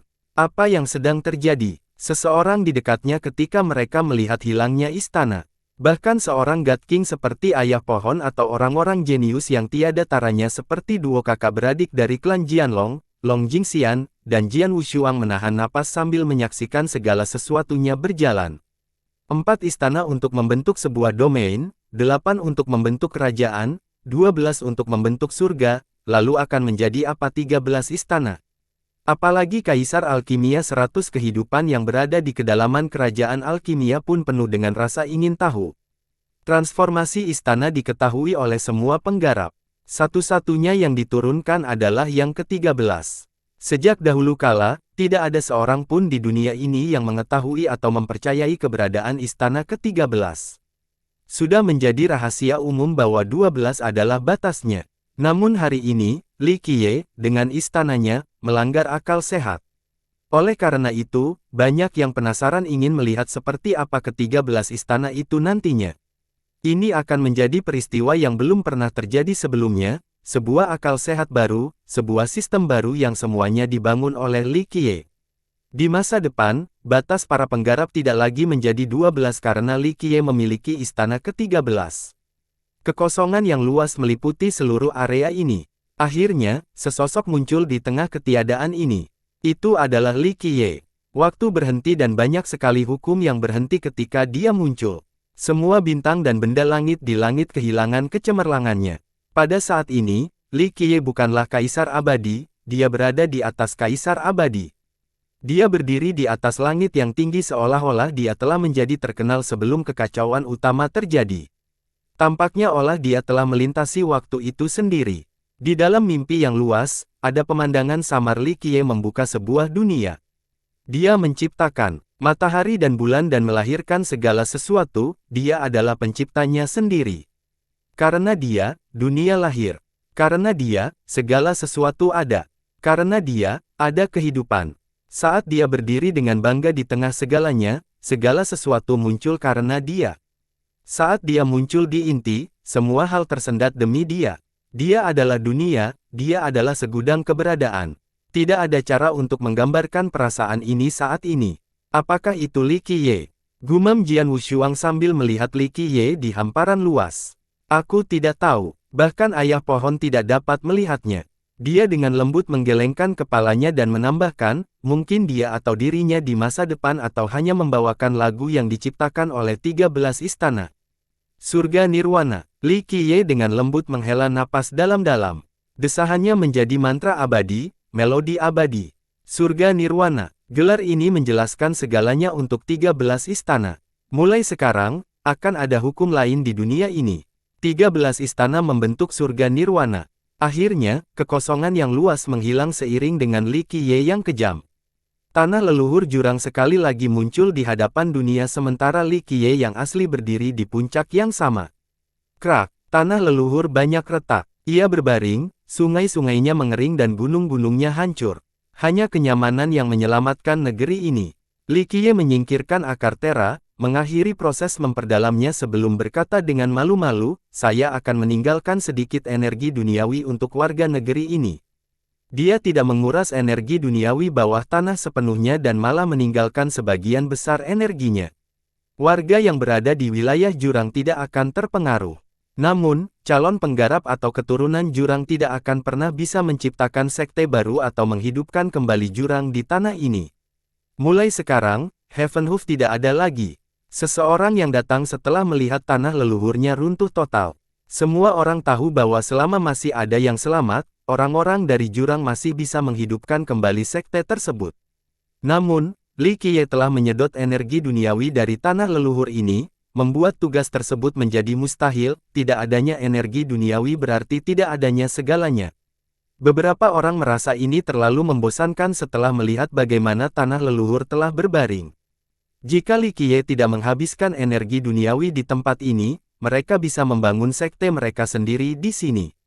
Bagaimanapun, ini adalah negeri yang indah. Seorang tokoh besar dari generasi sebelumnya bertanya, ini sudah cukup berbelas kasih. Li Qiye mampu menguras seluruh energi duniawi dari negeri ini. Namun, dia hanya melakukannya untuk tanah leluhur jurang tersebut dan membiarkan sisa wilayah di bawah menjanjikan jurang tersebut tidak tercapai. Hal ini memungkinkan warga dan tanah mereka tetap tidak terpengaruh. Itu adalah keputusan yang sangat baik. Dibandingkan dengan Li Qiye, orang yang diset sebagai Ye Qingcheng nomor 1 itu jauh lebih kejam. Dia menyedot darah kering dari seluruh warga kerajaan Stony Age, mengubah mereka menjadi mayat kering. Dia bahkan menghabiskan seluruh energi dunia di kerajaan itu, mengubahnya menjadi tanah kematian yang hancur. Dalam keadaan seperti itu, meskipun warga kerajaan masih hidup, mereka tidak akan bisa tinggal di tanah lai itu, tidak ada pilihan lain selain meninggalkan tanah air mereka. Bang, bang, ketika Li Qiye mengingat akar tera, gelombang guntur bergelombang. Awan kesusahan yang tak terhitung jumlahnya berkumpul di langit. Kesengsaraan apa ini? Banyak yang takjub melihat awan di langit. Itu datang terlalu tiba-tiba tanpa peringatan apapun. Di depan mata semua orang, awan dengan cepat berubah menjadi kolam petir. Sebuah gerbang tak menyenangkan terbuka di langit dan banyak jenderal dari neraka turun bersama dengan sambaran petir setebal gunung. Semua hal ini sepertinya ingin menghancurkan seluruh negeri ini. Seorang leluhur besar memotretnya dan berseru, kesengsaraan fisik dari fisik abadi. Apakah penyelesaian ini kecil? Faktanya, banyak orang mengetahui bahwa Li Qiye mengembangkan fisik abadi. Namun, tidak ada yang tahu mana sebenarnya karena fisiknya terlalu aneh. Ada berapa fisik abadi? Kaisar Alkimia 100 Kehidupan adalah satu-satunya orang yang mengetahui beberapa informasi orang di dalamnya. Rasa penasarannya sudah mencapai puncaknya. Orang lain mungkin tidak mengetahui asal mula muasal Li Qiye, namun sang kaisar mengetahuinya dengan sangat baik. Li Qiye telah merawat Raja Naga Hitam yang memiliki 2 fisik abadi yang sempurna, sehingga kaisar bertanya-tanya tentang jumlah fisik yang dibor Li Qiye. Li Qiye hanya tersenyum menghadapi bencana fisik yang turun dari langit. Dadanya menjadi gemerlap saat inner fisik terbang keluar. Saat soaring immortal fisik muncul, waktu seakan berhenti berdetak. Fisik penekan neraka bisa langsung menekan semua kesengsaraan. Semua energi jahat dihancurkan hanya dalam sekejap mata, seolah-olah itu bukan apa-apa sebelum kekuatan. Fisik ketidaksempurnaan kekosongan membuat banyak sekali hukum dibatalkan. Semua iblis langsung dimurnikan, jadi keterikatan itu sendiri sangat mempengaruhi dan cahayanya dengan cepat mulai bersinar karena ketidakstabilan. Fisik penghancur langit mengoyak segalanya dengan ketajaman yang tak terbendung. Fisik bagian dalam terbang ke langit dan membunuh semua iblis dan dewa yang melewatinya. Ledakan, diluncurkan, diluncurkan. Keempat fisik batin melonjak ke langit untuk menghadapi kemiskinan secara langsung. Mereka membawa momentum yang tak terbendung, bermaksud mempertahankannya sepenuhnya. Tidak, ini benar-benar mustahil. Virtuous Paragon terjatuh ke tanah setelah melihat 4 inner fisik melesat ke langit. 4 fisik, bagaimana ini bisa terjadi? Bahkan orang jenius yang paling sombong pun akan terkesiap melihat pemandangan ini, tidak ada yang berani mempercayai mata mereka sendiri. Legenda itu nyata. Seorang Virtuous Paragon tua telah mendengar sesuatu dan bertanya, orang mengatakan bahwa Raja Naga Hitam memiliki 2 fisik abadi yang sempurna. Sepertinya seseorang benar-benar dapat mengembangkan banyak fisik di dunia ini. Hanya dalam sedetik, banyak orang terguncang. 13 istana telah melanggar pengetahuan, sehingga 4 fisik batin tidak dapat langsung diterima sebagai kebenaran oleh orang-orang ini. 1 fisik batin untuk 1 peringatan adalah hukum, tidak mungkin seseorang memiliki doa. Namun, Li Qiye memiliki 4 di antaranya saat ini, membuat semua orang ketakutan sampai mati. Keberadaan 13 istana lebih mudah diterima karena menambah 1 istana takdir lagi. Namun, bagaimana masyarakat dunia ini bisa menerima 4 fisik batin? Ini 3 lebih banyak dari biasanya, bahkan orang jenius yang paling cemerlang pun tidak akan mampu mencapai prestasi seperti itu meskipun telah berjuang untuk hal seperti itu selama sisa hidup mereka. Bunuh saja aku sekarang. Seseorang yang tertidur berteriak, bagaimana saya bisa hidup sementara berada di generasi yang sama dengan Demon Pound ini? Pada saat ini, semua orang jenius harus menundukkan kepala mereka yang sombong dan menjadi sedih, tidak peduli betapa menakjubkannya mereka tidak layak disebutkan di hadapan Li Qiye dan 13 istananya serta 4 fisik batinnya. Menawarkan aku juga melakukannya. Bahkan Mei Aonan yang selalu sombong pun tercengang. Jika 13 istana mengguncang kepercayaan dirinya, maka 4 fisik batin menghancurkannya sepenuhnya. Mei Aonan yang berbakat tiba-tiba tidak tahu apa yang harus dia lakukan untuk bersaing dengan Li Qiye. 11 istananya, mereka menjadi tidak berdaya melawan dirinya sendiri. Keempat fisiknya akan menghancurkan segalanya darinya. Dia benar-benar kebingungan. Apalagi Long Jingxian yang memiliki nasib abadi alami, merasa lesu. Di matanya, Li Qiye telah melampaui segalanya. Dia bukan lagi manusia, tidak ada yang bisa menandingi dia. Bahkan yang terkuat dalam ribuan tahun hanya akan berada pada level terbaik ini. Kaisar Alkimia 100 Kehidupan juga tercengang. Dia hanya bisa menghela nafas dan merasa sangat sentimental. Dia mengasihani mereka yang lahir pada generasi khusus ini. Itu adalah tragedi yang sudah ditakdirkan. Ledakan. Di tengah kesunyian orang banyak, 4 fisik batin Li Qiye berhasil melewati tribulasi tersebut. Bahkan kesengsaraan yang lebih kuat pun akan hancur berkeping-keping ketika dihadapkan dengan kekuatan mereka. Kolam petir langsung hancur dan kesengsaraan secara keseluruhan runtuh. Langit menjadi cerah saat keempat fisik batin kembali ke tubuh Li Qiye. Ada perubahan pada mereka, menghasilkan cahaya yang menyilaukan. Seolah-olah tidak ada yang lebih kuat dari 4 fisik hebat itu. Sederhana sekali, semua orang kehilangan kata-kata tentang bagaimana keempat fisik tersebut berhasil mengatasi kesengsaraan. Secara alami, 4 fisik yang hebat akan mampu melampaui kesengsaraan fisik. Kaisar Alkimia dengan tenang menambahkan, ini adalah 4 fisik abadi yang hanya diselesaikan sedikit. Mereka benar-benar tak terbayangkan jika diselesaikan secara besar-besaran di masa depan. Bayangkan saja, Raja Naga Hitam memiliki 2 fisik pada saat penyelesaian akhir dan berkuasa selama 3 generasi. Bahkan ketika Kaisar Abadi bertemu dengannya, mereka bertindak dengan ramah. Pada akhirnya, dia bahkan menyerang Kaisar Abadi Takong dan menghancurkan kehendak surga. Suatu hari nanti, jika keempat fisik abadi ini telah selesai, bahkan jika Li Qiye tidak menjadi Kaisar Abadi, Kaisar dari generasi itu hanya bisa mengawasinya dari jauh. Kaisar Alkimia 100 kehidupan bukanlah satu-satunya orang yang memiliki pemikiran seperti itu. Banyak leluhur dari kekuatan besar dan penguasa yang disegel selama beberapa generasi yang terkenal karena tak terkalahkannya mulai merenung juga. 4 fisik abadi dan 13 istana belum pernah muncul sebelumnya dalam sejarah. Jika, suatu hari nanti, seluruh fisik Li Qiye mencapai kesempurnaan sempurna, seberapa mengerikankah hal itu? Bahkan jika dia tidak ingin bersaing memperebutkan kehendak surga, apakah ada orang lain yang berani melakukannya melawannya? Apa yang akan dilakukan Kaisar Abadi ketika mereka bertemu dengan keberadaan seperti Li Qiye? Ini akan menjadi tragedi bahkan jika orang lain menjadi Kaisar Abadi di generasi ini, sesuatu yang jauh lebih tragis daripada Kaisar Abadi Takong. Seorang leluhur tua bergumam, 30.000 tahun yang lalu, ada Raja Naga Hitam. Sekarang, ada Li Qiye. Meskipun Kaisar Abadi dikenal tak terkalahkan di generasi mereka, hal itu berbeda untuk 3 Kaisar Abadi terakhir. Kaisar Abadi Qianli, Kaisar Abadi Yintian, dan Kaisar Abadi Takong adalah 3 kaisar terbaru. Namun, ada satu orang yang berdiri kokoh dari generasi ke generasi, Raja Naga Hitam. Semua orang tahu tentang Raja Naga Hitam yang dihormati selama 3 generasi. Eksistensi seperti dia membayangi Kaisar Abadi yang tak terkalahkan. Itu lebih baik bagi Kaisar Abadi Qianli dan Kaisar Abadi Yintian. Dikabarkan bahwa Raja Naga Hitam memiliki persahabat yang baik dengan kedua kaisar ini. Beberapa bahkan melangkah lebih jauh dan mengatakan bahwa mereka adalah sahabat terbaik dan pernah berjuang bersama. Namun, hanya tragedi yang tersisa bagi Kaisar Abadi Takong. Bukan hanya satu era dengan Raja Naga, legenda menyebutkan bahwa mereka tidak akur. Akhirnya, mereka bertempur dalam pertempuran yang menghancurkan dunia yang menyebabkan kehendak surga terkoyak. Berakhirnya era Raja Naga Hitam membuat semua orang lega.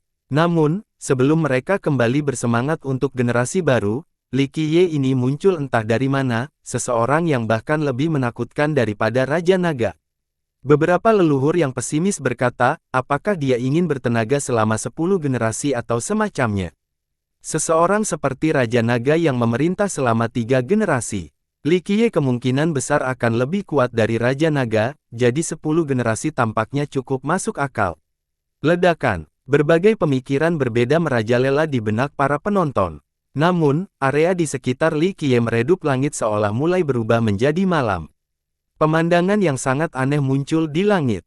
Itu berubah menjadi warna merah iblis yang aneh, menyebabkan orang lain merasa kedinginan meski tidak kedinginan. Zas! Awan merah di langit tiba-tiba menyatu membentuk cermin.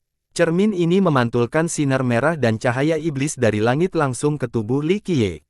Cahaya ini menempel padanya seperti belatung yang menempel di tulang, mustahil untuk menghindari cahaya kemanapun dia pergi. Pengurangan kehidupan. Banyak leluhur yang fokus pada pemandangan di langit. Kemunculan live reduction menarik perhatian banyak orang, bahkan menyebabkan kilatan cahaya muncul di mata mereka. Mungkin, mereka berharap agar live reduction mampu menjaga Li Qiye. Namun, mereka tahu lebih baik karena tidak mengharapkan hal yang mustahil. Bahkan Ye Qingcheng mampu melampaui life reduction-nya, apalagi Li Qiye.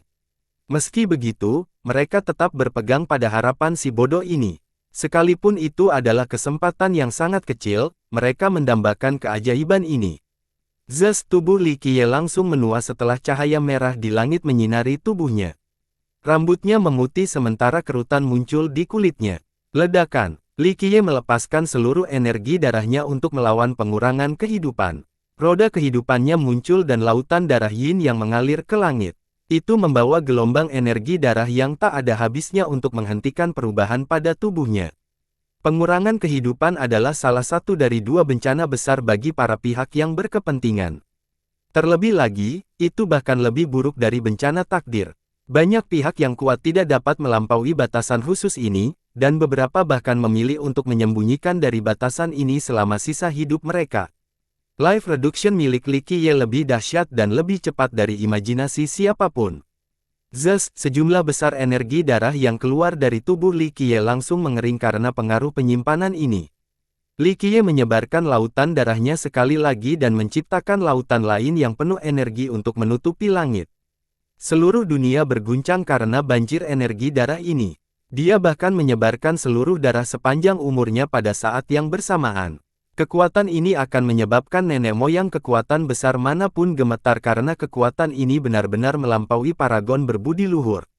Namun, bahkan energi darah dalam jumlah besar ini langsung terbaring ketika berhadapan dengan cahaya merah iblis. Pemandangan ini sangat spektakuler. Kata orang, lautan tidak bisa kering dalam satu hari. Namun, energi darah Li Qiye yang bagaikan lautan memang menguap dalam sekejap. Bisa dengan mudah dibayangkan betapa mengerikannya peristiwa ini bagi para penonton. Yang membuat banyak orang kecewa, bahkan umur darah pun langsung terik. Li Qiye segera menjadi lemah dan mengambil penampilan seorang manusia fana berusia 80 tahun. Sepertinya seluruh vitalitasnya telah tersedot dari tubuhnya.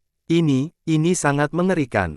Baik para jenius maupun leluhur sama-sama belum pernah mengalami life reduction yang begitu mengerikan, sebuah bencana yang mampu mengeringkan energi darah seseorang dalam sekejap mata.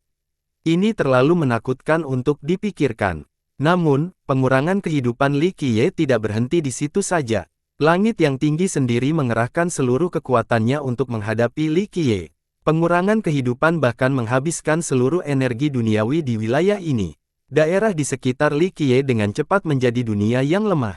Bahkan waktu dan ruang terkuras dan hancur, tidak ada energi duniawi, tidak ada kekuatan Grendao, dan kekuatan ruang dan waktu juga padam. Li Qiye jatuh ke dalam kegelapan yang mengerikan tanpa waktu. Ini adalah ruang mati yang bahkan tidak ada pada Grendao. Namun, langit yang tinggi membawa satu langkah lebih tinggi. Ruang mati masih memiliki kekuatan kegelapan dan kejahatan, namun kekuatan kegelapan dan kejahatan juga tidak ada di sini. Seluruh wilayah ini telah menjadi zona terpencil. Pengurangan kehidupan seperti itu ada di dunia ini. Semua kekuatan alam telah benar-benar kering. Bahkan kaisar pun mencatat ketakutan. Semua orang tahu bahwa ketika pengurangan kehidupan terjadi, hal itu akan mempercepat penuaan para pemiliknya. Energi darah dan umur mereka akan cepat kering. Jika mereka tidak dapat bertahan dalam ujian ini, maka mereka akan mati karena usia tua. Namun, pengurangan kehidupan Li Qiye tidaklah memperpanjang itu. Semua kekuatan lain di wilayah tersebut juga dirusak. Untuk menghadapi pengurangan kehidupan mereka, para kuat hanya bisa menggunakan kekuatan Grendao untuk melawannya tanpa energi darah dan umur mereka. Tapi sekarang, Li Qiye tidak punya pekerjaan apapun. Apa yang akan dia gunakan untuk melawan malapetaka ini? Sepertinya langit lama tidak tahan lagi. Jadi pemuda ini menantang surga sampai pada tingkat pemberontakan. Langit lama tidak akan mengampuni dia. Beberapa orang jenius diam-diam senang melihat pemandangan ini. Pengurangan kehidupan yang mengerikan ini hanya ingin mengakhiri Li Qiye. Sang kaisar alkimia terkejut ketika dia tiba, bahkan seorang kaisar abadi pun tidak akan mengalami pengurangan kehidupan semacam ini. Faktanya, bahkan leluhur yang kuat pun cemas menghadapi kematian yang dahsyat, termasuk ayah pohon alpin, tidak ada kekuatan lain untuk dipinjamkan. Bagaimana seseorang bisa melampaui pengurangan kehidupan ini? Baik Long Jingxian dan Jian Wushuang, yang sangat percaya diri pada Li Qiye, menjadi khawatir. Surga jahat tua, kamu menginginkan kehidupan. Bagus, ambillah. Li Qiye tertawa terbahak-bahak. 13 istananya menjulang ke langit dan terbuka untuk memancarkan gelombang hukum universal. Berdengung. Setelah penetapan undang-undang, sebuah perahu kecil muncul. Itu terbuka dan memancarkan energi darah yang tak ada habisnya. Gemuruh. Sebuah pemandangan mengerikan terjadi. Portal di dalam kapal kecil itu mengeluarkan energi yang sangat besar, seperti banjir apokaliptik yang menyebar ke seluruh dunia. Life Reduction juga dengan cepat menghabiskan energi yang sangat besar ini. Meski kemampuannya mengonsumsi sesuatu yang sangat mengerikan, energi darah kecil itu bahkan lebih menakutkan. Menjadi semakin keterlaluan seolah-olah energi darah dari semua keberadaan di 9 dunia dapat ditemukan di dalamnya. Setelah itu, ia melompat ke tingkat yang lebih tinggi lagi karena memancarkan energi darah dari ribuan God King. Pada akhirnya, itu adalah energi darah dari ribuan kaisar abadi. Adegan ini tidak terbayangkan. 9 langit dan 10 bumi ditenggelamkan oleh energi darah Li Qiye. Seluruh dunia pengobatan batu berguncang karena vitalitasnya yang mengerikan, seolah-olah akan terjadi kembali kapan saja. Apa itu? Semua orang tercengang. Ini bahkan lebih mengerikan dibandingkan dengan 13 istana dan 4 fisik abadi. Bahkan God Kings memucat dari adegan ini. Mereka gemetar karena energi darah yang sangat besar ini. Bahkan kaisar abadi pun tidak akan mampu mengeluarkan jumlah ini. Itu lebih dari cukup untuk memberi makan seluruh dunia. Hal seperti itu telah melampaui batas imajinasi. Li Qiye telah mempelajari merit law baru-baru ini. Dia menyempurnakan hukum ini demi memilih. Ini dimulai sebagai hukum yang tidak lengkap yang dia saksikan di sisi lain Night Sea. Perlahan-lahan disempurnakan karena penelitian Li Qiye. Terlebih lagi, ini akan menjadi hukum yang tiada taranya selama ribuan tahun, menjulang di atas langit yang tinggi. Li Qiye memilih nama yang sangat sederhana dan biasa untuk hukum prestasi ini, 9 semut. Itu dibagi menjadi 3 bentuk awal, wadah kehidupan, wadah asal-usul, dan wadah Atanasia. Saat ini, Li Qiye masih mempelajari kedalaman wadah kehidupan. Dia memiliki pemahaman tentang garis besar umum dari suatu kejadian. Hanya wadah Atanasia yang tidak memiliki kedalamannya sendiri. Saat ini, Li Qiye telah membuka wadah kehidupan. Dia dianugerahi kekuatan kehidupan dari makhluk hidup yang tak terhitung jumlahnya di 9 dunia serta energi kehidupan mereka yang mengalir dari wadahnya, menghasilkan tontonan yang luar biasa. Bagi Li Qiye, satu pemikiran saja sudah cukup untuk membentuk banyak sekali bentuk tubuh sementara 13 istananya hanyalah ciptaan perintis kecil. Namun, hukum 9 semut adalah ciptaan nyata yang melampaui segalanya. Tentu saja, ia tetap mengandalkan landasan yang telah ditetapkan oleh para ahli sebelumnya di bidang ini. Energi darah yang sangat deras mengacaukan dunia pengobatan batu. Alam yang luas ini menjadi seperti perahu kayu kecil yang hilang di lautan badai. Semua keberadaan gemetar pada detik ini tanpa kecuali. Tingkat energi darah ini terlalu mendominasi. Ledakan. Pada akhirnya, pengurangan kehidupan di langit tidak dapat lagi menahan energi darah dalam jumlah besar ini. Seluruh penutupan diliputi dan pecah karena konsumsi berlebihan. Setelah kehancurannya, semua fenomena lenyap. Wadah kehidupan juga menarik energi darahnya yang jumlahnya sangat banyak. Dalam waktu singkat, kedamaian kembali terjadi di seluruh pengobatan dunia batu. Langit yang tenang menjadi cerah kembali dan semuanya baik-baik saja. Kamu benar-benar bisa bertahan seperti itu. Semua orang tercengang, tidak ada seorang pun yang berpikir untuk melampaui batas dengan cara ini. Mereka tidak berkomentar. Sejak zaman kuno, ada banyak metode untuk mengalahkan jenis ini. Beberapa memilih untuk menghadapinya secara langsung, beberapa memilih untuk menghindarinya, dan beberapa lagi akan terjebak dalam perjuangan panjang melawannya namun, menggunakan sejumlah besar energi darah untuk menghancurkannya, ini tampaknya hanya menjadi satu-satunya kesempatan itu terjadi. Menghentikan pengurangan kehidupan karena memberi terlalu banyak energi darah. Tidak ada yang berani membayangkan hal seperti itu. Bahkan seorang God King tidak akan memiliki energi darah yang cukup untuk mencobanya, namun Li Qiye mampu menghancurkan life reduction dengan cara ini. Beberapa orang yang berdoa agar life reduction membunuh Li Qiye berteriak. Mereka terjatuh ke tanah, benar-benar hancur. Tidak ada yang bisa merebut tahta kekuasaan selama Li Qiye masih ada di dunia ini. Bahkan orang jenius yang paling cemerlang pun menjadi depresi dan kehilangan harapan. Nama Li Qiye telah memberikan bayangan di hati mereka yang akan menjadi blokade yang tidak bisa diseberangi selama sisa hidup mereka. Ledakan. Tepat ketika semua orang masih dilumpuhkan oleh energi darah besar Li Qiye, ledakan yang menggelegar-menggelegar di relung terdalam langit biru. Suara ini tidak terlalu keras. Namun, banyak orang di dunia pengobatan batu yang terguncang seolah-olah jiwa mereka telah meninggalkan tubuh mereka di bawah pengaruhnya. Bahkan seorang God King pun merasakan gaung ini di hati mereka. Ketakutan timbulnya menguasai mereka setelah mendengar suara tenggelamnya ini. Banyak leluhur yang kuat memandang ke arah langit dan surga. Namun hanya sedikit yang bisa melihatnya dengan jelas. Ada prestise ilahi yang tidak dapat dirasakan oleh siapapun.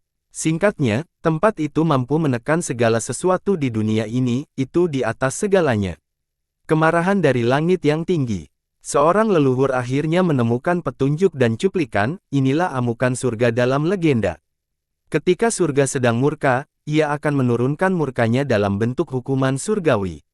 Bahkan yang terkuat pun tidak akan berubah secara sembarangan di hadapan adegan seperti itu. Ini karena hanya sedikit orang yang bisa melihat murka surga. Mereka yang berhasil melihatnya dengan mata kepala sendiri pasti akan merasa takut akan hal itu. Beberapa tokoh besar yang luar biasa menarik napas dalam-dalam. Seberapa menantangnya Li Qiye hingga mampu memicu kemarahan langit. Namun, dia menggunakan energi darahnya untuk mematahkan pengurangan kehidupan, jadi akan agak aneh jika hal ini tidak menurunkan murka surga. Li Qiye mengangkat kepalanya untuk menatap langit sambil berdiri di tempat yang sama. Namun, murka surga tidak turun. Li Qiye diasah dan diasamkan. Dia tidak lagi peduli di langit dan mengumpulkan energi darahnya seperti pohon layu yang melahirkan cabang-cabangnya.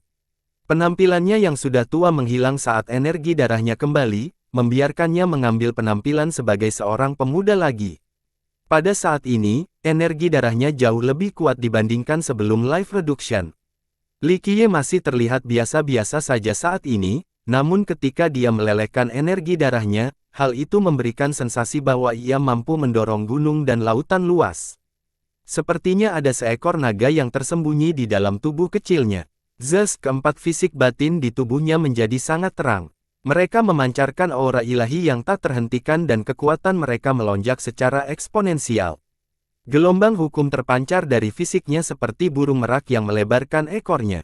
Kecepatan absolut, kekuatan absolut, bobot absolut, dan kemurnian absolut.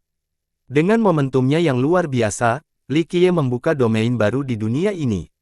Itu sangat luas dan tidak jelas seperti dimulainya dunia baru. Matahari dan bulan terbit saat benda langit melayang di sekelilingnya. Kehidupan baru telah tercipta. Pada saat ini, masing-masing empat fisik memberikan perasaan bahwa mereka memiliki domain absolut. Fisik abadi setengah selesai, dan empat di antaranya. Seseorang yang mendekat pada adegan ini, paragon berbudi luhur hanya bisa bersujud di hadapannya sekarang. Siapa yang bisa menghentikan dia dan fisiknya yang setengah jadi selain Dewa Raja dan Raja Dewa? Mungkin bahkan keberadaan abadi tidak akan memiliki kekuatan untuk melakukannya. Setengah selesai adalah istilah umum bagi para petani. Faktanya, immortal fisik pada dasarnya tidak mengalami perubahan. Namun, pada tingkat tertentu, mereka menjadi lebih kuat dan meletakkan dasar bagi tak terpecahkan di masa depan. Setengah penyelesaian bukanlah terobosan dari ranah immortal fisik. Hanya saja sebelum life reduction, immortal fisik dianggap penyelesaian kecil dan setelahnya, mereka akan setengah selesai. Melampaui pengurangan kehidupan sama dengan mendapatkan kehidupan kedua bagi para menyediakan energi darah yang cukup. Di luar mereka yang energi darahnya sudah lemah, sebagian besar orang yang mampu melampaui pengurangan hidupnya akan memiliki energi darah yang lebih kuat setelahnya. Oleh karena itu, para berpikir bahwa yang terbaik adalah mengalahkan penutupan ini sedini mungkin. Tentu saja, seseorang harus cukup kuat agar bisa berhasil. Bagi pengguna immortal fisik, jika mereka dapat mengalahkan malapetaka tanpa mengalami performa apapun, maka fisik mereka akan dianggap setengah selesai karena peningkatan energi darah mereka. Meski fisiknya sendiri masih sama, peningkatan energi darah membuat mereka jauh lebih kuat, bahkan mungkin beberapa kali lipat. Yang paling penting, hanya pengguna immortal fisik yang telah melampaui life reduction mereka dan memperoleh setengah penyelesaian yang akan menjadi tak terkalahkan di masa depan. Karena pencapaian ini berarti penggunanya masih muda, energinya akan seperti matahari terbit dan memungkinkan mereka mengembangkan fisiknya dengan lebih mudah. Hal ini akan membuat potensi fisiknya tidak terbatas, memungkinkan mereka melangkah lebih jauh di masa depan untuk mengerahkan kekuatan sebenarnya dari fisik mereka. Penggarap memiliki pemahaman khusus ini. Jika seseorang tidak dapat mencapai penyelesaian kecil sebelum pengurangan nyawanya, bahkan jika mereka mencapai penyelesaian besar di masa depan, fisik mereka akan terbatas. Bahkan ada yang mengatakan bahwa penyelesaian fisik yang sempurna tanpa melalui setengah langkah penyelesaian tidak akan menjadi fisik abadi yang sempurna, mereka tidak akan bisa menyerang kaisar abadi. Hanya fisik sempurna yang mampu menyerang kaisar abadi di masa depan. Teori ini diterima secara luas oleh orang bijak zaman dulu. Oleh karena itu, setiap orang yang mengembangkan fisik abadi menaruh perhatian besar pada tingkat penyelesaian setengah. Dengan demikian, orang-orang membagi fisik abadi menjadi penyelesaian kecil, setengah, dan besar. Namun bagi Li Qiye, setengah penyelesaian bahkan bukan merupakan pertimbangan untuk fisik keabadiannya. Baginya, semuanya semulus sungai yang mengalir. Dia sudah meletakkan dasar yang kuat. Lebih penting lagi, dia mengembangkan hukum fisik dari kitab suci fisik itu sendiri. Prosesnya yang lancar meyakinkan bahwa dia setidaknya akan menyelesaikan sedikit sebelum dimulainya pengurangan kehidupan. Jika tidak, seseorang tidak akan muncul. Banyak orang yang iri dengan 4,5 penyelesaian immortal psikesnya. Ini akan memungkinkan dia untuk menyapu semuanya. Bakat dan bakat semuanya tidak ada di hadapan 4 fisik abadi. Li Qiye menarik fisiknya dan melihat sekelilingnya. Dia akhirnya duduk kembali di keretanya dan diperintahkan, semuanya sudah berakhir sekarang. Mari kita pergi. Ayah pohon membuat jalan sementara anggota kelompok lainnya diam. Nyonya mengambil kendali dan keempat kuda perunggu-perunggu menarik melintasi langit.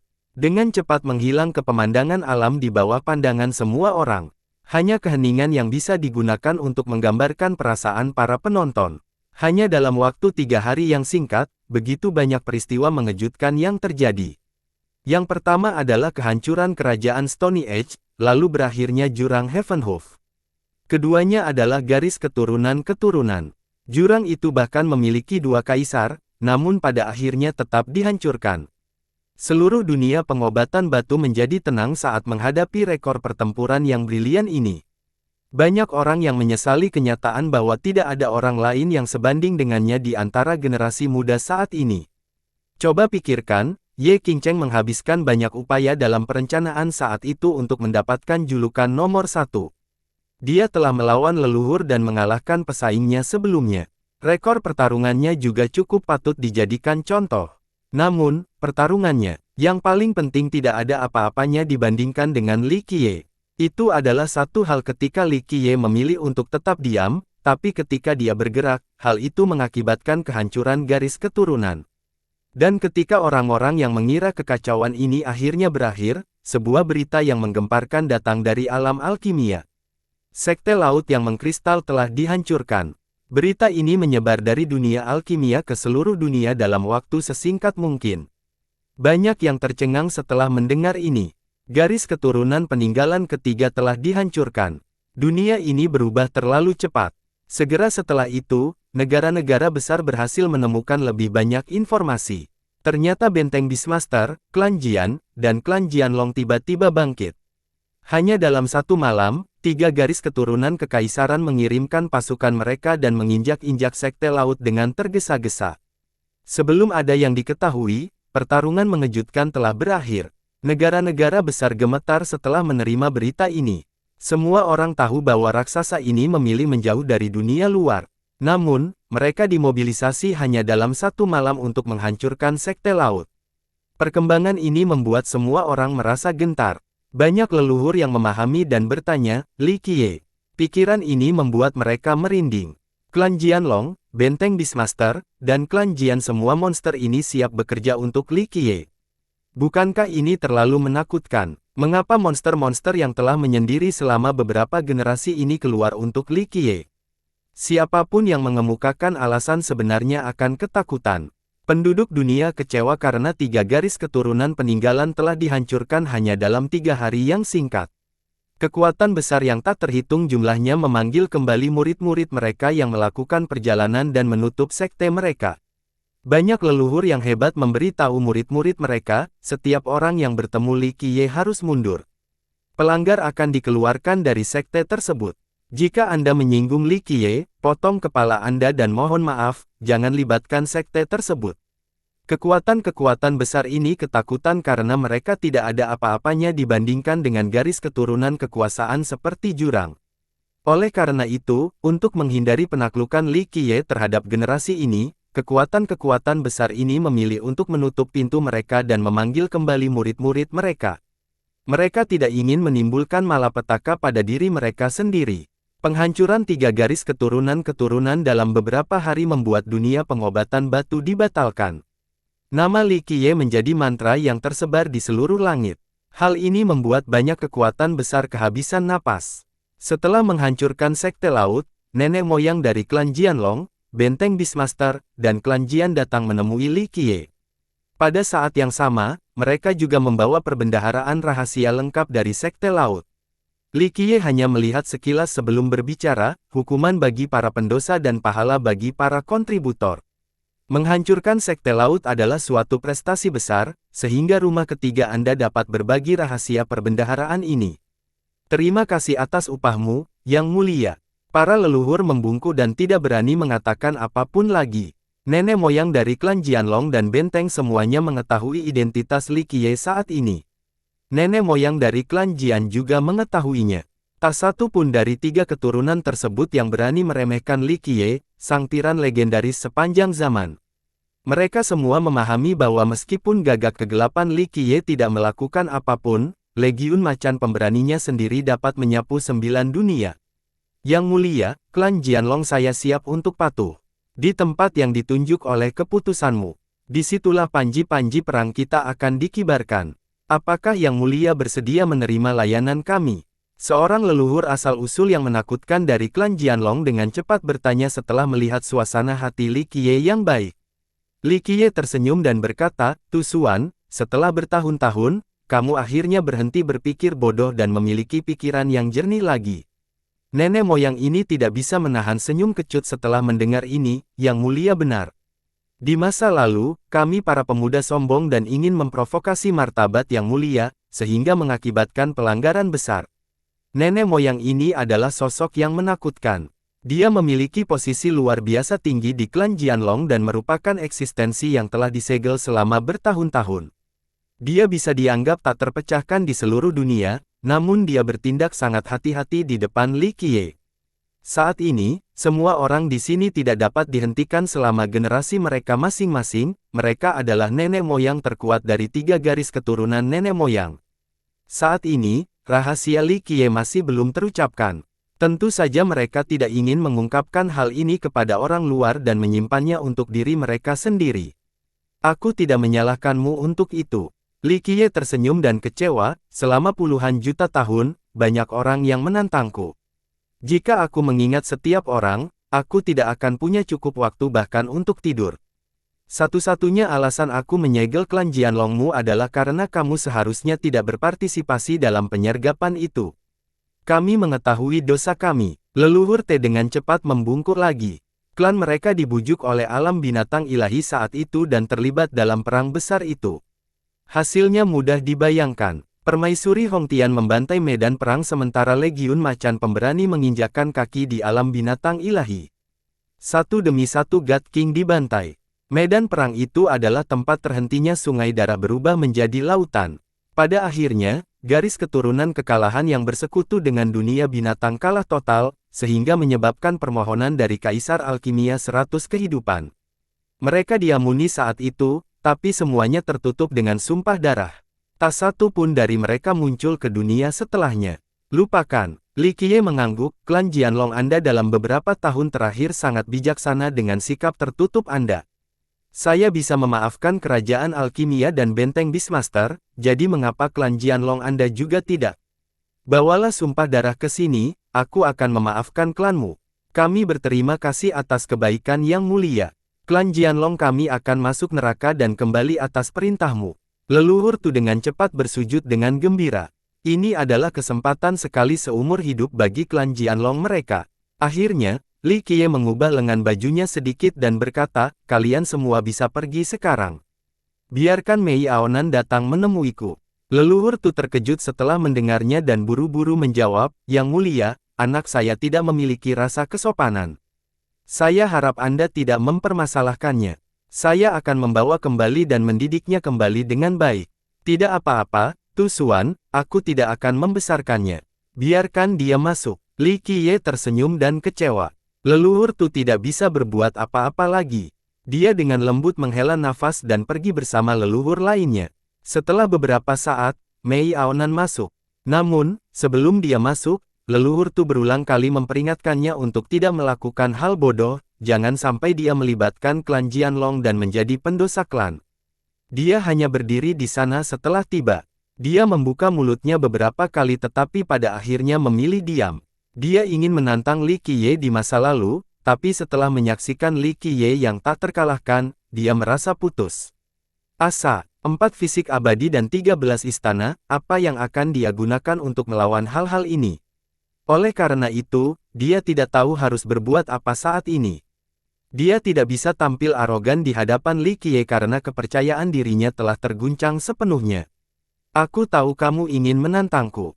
Li Qiye tersenyum, saya juga telah berjanji pada gurumu untuk memberikan kesempatan. Tapi sekarang, pertarungan di antara kita tidak akan adil. Masih ada jalan panjang di depan Anda. Tunggu sampai kamu benar-benar siap di masa depan, masih belum terlambat untuk menantangku. Saya mengerti. Mei Aonan yang tadinya bullish berbicara tanpa rasa percaya diri. Dia tahu bahwa dia bukan tandingannya saat ini. Li Qiye memperhatikan dan dengan lembut menenangkan kepalanya, tidak perlu terlalu sedih. Terima saja kenyataan bahwa semua orang jenius yang hidup di generasi yang sama dengan saya pasti akan mengalami tragedi ini. Kata-katanya sangat arogan, tapi Mei Aonan sama sekali tidak merasa keterlaluan.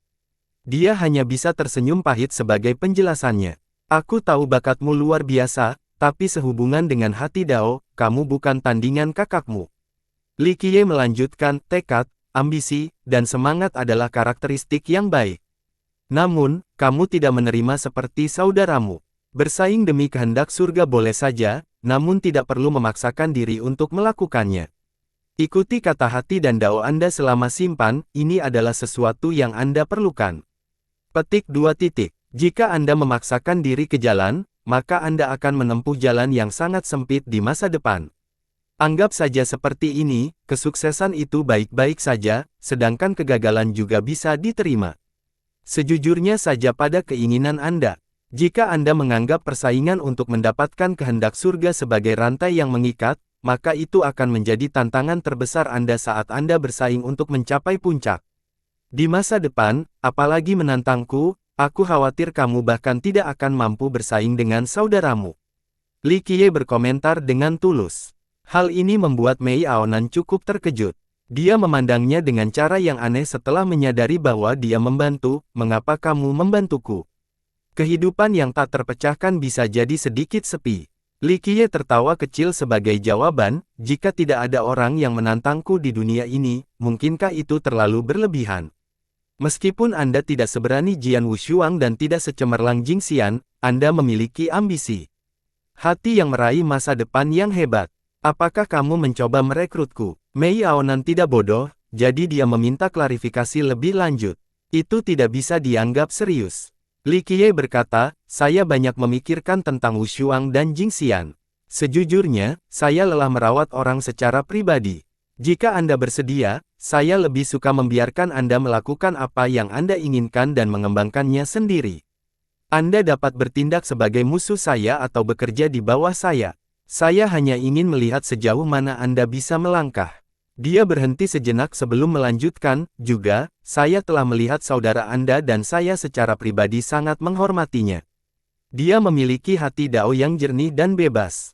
Sayangnya, dia tidak memiliki ambisi dan saya yakin dia tidak akan tertarik untuk berperang melawan dunia dan menyapu 8 dataran. Namun, Anda berbeda, Anda akan menjadi jenderal yang hebat. Ini telah dibuktikan dengan eksekusi yang memuji Anda dengan Imperial Edge. Mei Aonan bertanya, mengapa saya harus bekerja untuk Anda? Li Qiye tersenyum dan menjawab, itu terserah padamu. Aku tidak akan memaksamu sama sekali, aku hanya memberi kesempatan.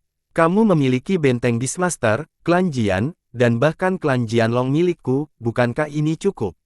Mei Aonan merawat. Dia bingung dengan niat dan ambisinya. Bagi jenius manapun, memiliki raksasa ketiga ini di bawah bimbingan mereka seharusnya sudah lebih dari cukup untuk membuat mereka bangga dan puas. Itu adalah masalah yang berbeda.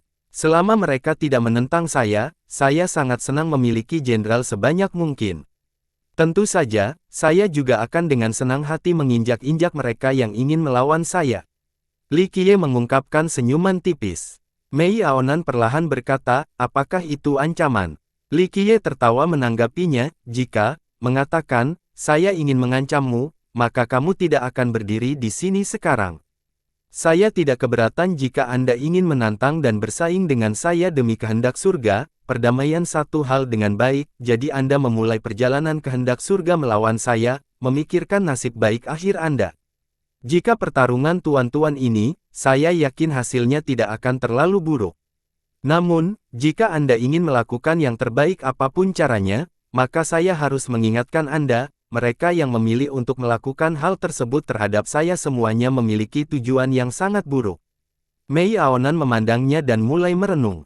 Setelah beberapa lama, dia masih membawa aura kerajaan dan perlahan bertanya, membunuh, menduduki, dan merekrut orang lain, pernahkah kamu mempertimbangkan persahabatan dalam hidupmu? Persahabatan. Li Qiye tersenyum, apakah aku berteman dengan orang sepertimu?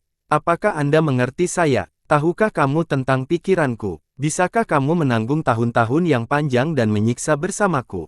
Tidak, itu sebabnya aku akan berteman dengan orang lain, tapi bukan kamu. Li Qiye berhenti sejenak sebelum mengamatinya dan berkata, jika kontak adalah teman, maka kita bisa dianggap teman sekarang jika kamu tidak menentangku di masa depan. Dia menatap dan menjawab, jadi saya masih berguna bagi Anda. Berguna. Li Qiye dengan lembut menenangkan, kata-kata ini terlalu berlebihan. Saya selalu memperlakukan pengikut saya dengan baik. Ditambah lagi, jika aku ingin mengeksploitasi seseorang, aku tidak akan memilihmu. Mengapa saya tidak menggunakan klan Jianlong atau benteng Beastmaster saja? Dapat dikatakan bahwa jika aku mengucapkan kata-kata itu, klanmu dan bahkan bentengmu akan dengan senang hati bekerja untukku. Saya tidak meragukan kesetiaan klan Jianlong dan benteng terhadap saya, dan saya juga tidak menyangkal kekuatan mereka. Li Qiye dengan ringan berkata, namun, apa yang benar-benar saya butuhkan adalah sebuah legiun yang tidak perlu saya khawatirkan, sebuah legiun yang sepenuhnya setia dan akan menunggu saya selamanya. Apakah lokasi pasukanmu cocok? Apakah kamu kekurangan personel? Mei Aonan mendapatkan kembali rasa bangga dan percaya diri saat ini. Namun, dia harus mengakui bahwa Li Qiye memiliki banyak orang berbakat di bawahnya. Li Qiye tersenyum, bagaimana aku mengungkapkannya? Ini bisa berjalan dengan baik. Jika saya hanya membutuhkan pekerja, sejujurnya saya tidak kekurangan orang. Namun, saya memiliki definisi berbeda tentang bakat dan pekerja. Misalnya, Wu Xuang dan Jing Xian adalah jenderal yang sering menyerang dan menghancurkan formasi serta mengalahkan jenderal musuh. Sedangkan Ye Xue, dia adalah seorang ahli strategi. Jika saya mengkategorikan Anda akan menjadi jenderal tempur yang dimaksudkan untuk medan perang. Tentu saja, saya tidak mengatakan bahwa saya harus merekrut Anda. Itu hanyalah pemikiran yang menarik saat ini. Li Qiye melanjutkan, hal terakhir yang ingin saya katakan adalah, pertahankan hati yang mendesak Anda. Dunia akan sangat berwarna di masa depan. Badai akan muncul di era yang luar biasa ini, dan Anda akan memiliki panggung untuk menunjukkan kekuatan Anda. Mei Aonan berpikir sejenak sebelum menatap mata Li Qiye, jika aku tidak bisa menjadi kaisar abadi, aku tidak tahu apa yang layak untuk diperjuangkan. Dia bertekad untuk mengejar kehendak surga, tetapi hati daunnya terguncang saat ini. Dia juga bingung karena dia ingin melampaui Li Qiye, tapi dia tidak tahu apa yang bisa dia gunakan untuk melakukannya. Dia dulu berpikir bahwa dia memiliki kartu terbaik, tetapi cara yang dia anggap paling kuat tidak layak untuk ditampilkan di hadapannya. Tidak, Li Qiye dengan lembut menenangkan kepalanya, untuk seseorang dengan tingkat ambisi sepertimu, tidak ada yang penting selain mencapai kaisar abadi. Namun, itu semua adalah masa lalu, semuanya berbeda sekarang. Jika Anda mau, Anda akan menyadari betapa luasnya dunia ini. Ada banyak hal di luar imajinasi Anda di luar 9 dunia. Mengenai apakah Anda beruntung bisa melihatnya atau tidak, terserah Anda untuk memanfaatkan kesempatan itu. Menjelaskan, mata Mei Aonan berubah serius saat dia bertanya dengan ekspresi sedikit berubah. Li Qiye memanfaatkan situasi ini. Dia tidak menjelaskannya dengan jelas dan hanya tersenyum, kamu seharusnya bertanya pada gurumu tentang masalah ini. Singkatnya, saya menyambut Anda untuk menantang saya kapan saja ketika Anda siap. Aku tidak akan menyangkamu karena aku sudah berjanji pada tuanmu. Tentu saja, ini juga bergantung pada tantangan dan skema Anda. Dia menatapnya sebentar sebelum berbalik untuk pergi diam-diam. Li Qiye kembali ke dunia binatang setelahnya. Dia hanya mengatakan satu hal saat ini, perburuan harta karun telah berakhir. Semuanya, tinggalkan Bian Bisward sekarang. Setelah perintah ini keluar, semua penggarap yang tersisa di dunia binatang segera pergi. Kata-katanya saat ini adalah hukum yang sangat ketat, tidak ada yang berani melawan mereka dan tidak ada yang berani menentangnya. Jurang dan kerajaan tepi berbatu adalah contoh sempurna. Jadi, mau atau tidak, mereka semua pergi tanpa bertanya. Akhirnya, Li Qiye dapat ditemukan di rumah utama kota Bian di depan lukisan itu. Pandangan menjadi lebih dalam, seolah mampu melihat segala sesuatu. Dibandingkan sebelumnya, terjadi perubahan besar pada lukisan tersebut. Tampaknya penuh dengan kehidupan dan kegembiraan. Suasana yang tak terlukiskan datang dari dalam seolah dunia ini sedang menyambut tuan barunya, sang pembawa harapan. Li Qiye memandangi lukisan itu beberapa saat sebelum mengeluarkan Bian Immortal Rod. Ayo, generasi baru akan datang. Dunia binatang sedang menyambut syukur, jadi inilah saatnya bagimu untuk menerima tuanmu juga. Dengan itu, dia membuang tongkatnya. Berdengung. Tongkat itu terbang ke dalam lukisan itu dan menempuh jarak yang sangat jauh. Akhirnya, itu jatuh ke tangan Ming Yexue di lokasi terdalam dari domain ini. Li Qiye akhirnya berbalik dan menghela nafas dengan lembut. Ming Yexue telah tumbuh dewasa setelah bertahun-tahun. Itu adalah perasaan pahit saat menyaksikan seorang anak perempuan tumbuh dewasa. Yang mulia, tidak perlu khawatir. Kami sudah merasakannya sekarang, Nona Ming sudah diterima. Saat dia keluar adalah saat dunia binatang kita akan memiliki tuan baru. Kami akan melakukan yang terbaik untuk membantu. Pada saat ini, golem itu berdiri dan dengan sungguh-sungguh menyuarakan janjinya. Saya tidak meremehkan kata-kata Anda. Li Qiye dengan lembut mengangguk dan menatap golem itu, apakah dunia binatangmu telah mempersiapkan diri untuk bertarung sampai akhir? Mungkin Anda tidak tahu siapa atau apa musuh Anda. Tentu saja, Anda dapat menanyakan informasi lebih lanjut kepada kakek tua itu. Apakah kamu berbicara tentang pengkhianat itu? Golem itu memperdalam nadanya. Aku tidak ingin ikut campur dalam perseteruanmu. Li Qiye berkata, namun, dia memang sepenuh hati bekerja untuk Bian Bisward. Kesalahannya tidak berarti dia mempertahankan dunia binatang. Kedepannya, dia akan membantu kalian semua. Lagi pula, dia mengetahui hal-hal yang tidak oleh kalian semua. Golem itu menarik napas dalam-dalam dan membungkuk ke arah Li Qiye, kami akan mengingat usulan yang mulia. Jika tuan baru kami memaafkannya, kami tidak akan melanjutkannya lebih jauh. Li Qiye mengangguk dan akhirnya berkata pada golem itu, bersiaplah, aku ingin menggunakan portal di kota itu. Saya tahu tidak mudah bagi Anda untuk membukanya, tetapi ini tidak bisa dinegosiasikan. Golem itu dengan cepat membungkuk penuh rasa terima kasih, yang mulia membawa tuan baru kami kepada kami adalah suatu kebaikan yang bahkan lebih besar daripada memberi kami kehidupan baru. Membuka portal ini untuk yang mulia tidak ada artinya jika dibandingkan. Li Qiye menjawab, baiklah. Kalau begitu bersiaplah, aku akan berangkat dalam beberapa hari.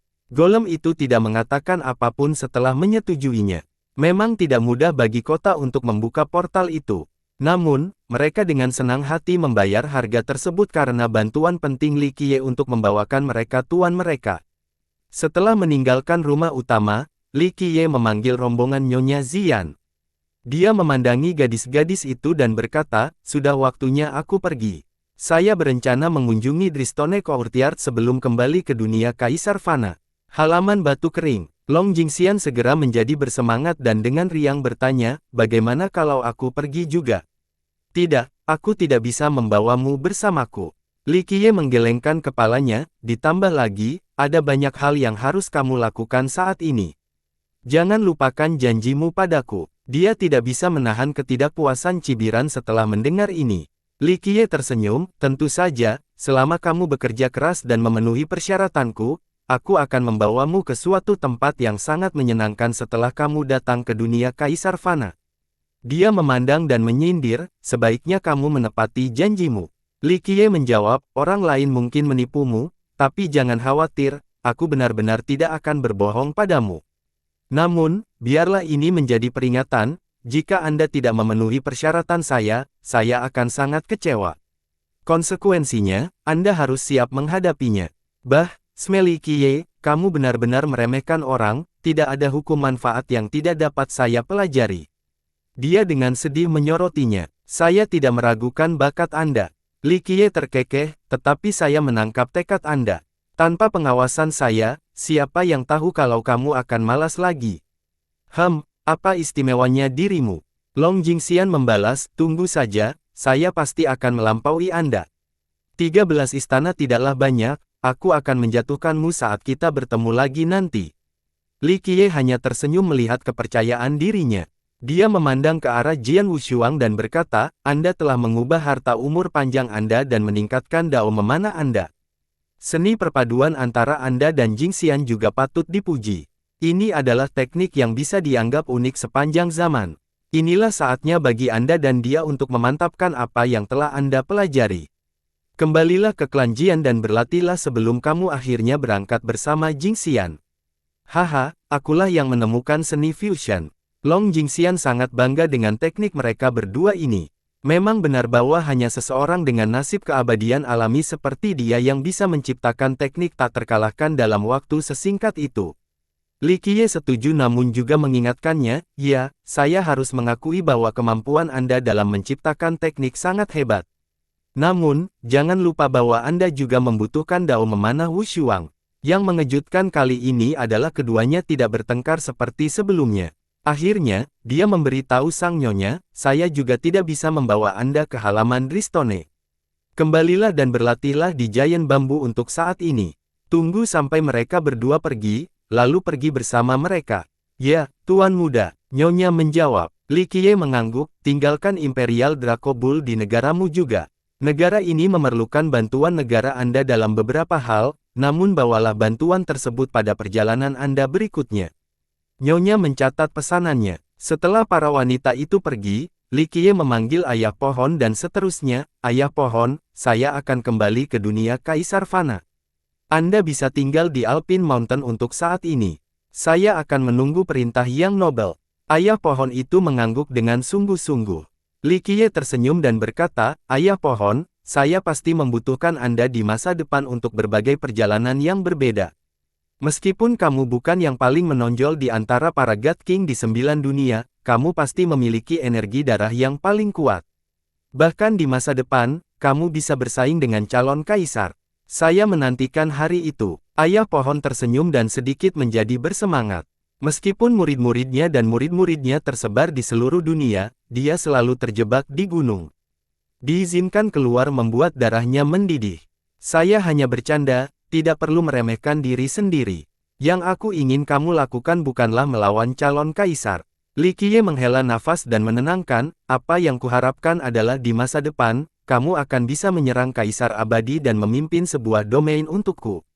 Menyerang kaisar abadi. Ayah pohon ragu-ragu sejenak. Meskipun dia memiliki keyakinan penuh pada kemampuannya, menyerang kaisar abadi adalah topik yang sangat berat. Dia tersenyum masam dan berkata, menyerang kaisar abadi tidak akan mudah. Dia penuh dengan energi darah dan mengembangkan seni penindasan kaisar yang lengkap, dan dia juga memiliki spanduk naga melingkar. Ini memberikan modal untuk melawan semua God Kings di dunia ini. Namun, dia tidak begitu yakin dengan peluangnya menjadi kaisar penyerang. Faktanya, hal ini telah menjadi topik yang penting selama puluhan juta tahun. God Kings yang tak terhitung banyaknya telah mencoba sebelumnya, namun sangat sedikit yang berhasil. Aku tahu ini tidak mudah, itulah sebabnya aku mengizinkanmu tinggal di gunung.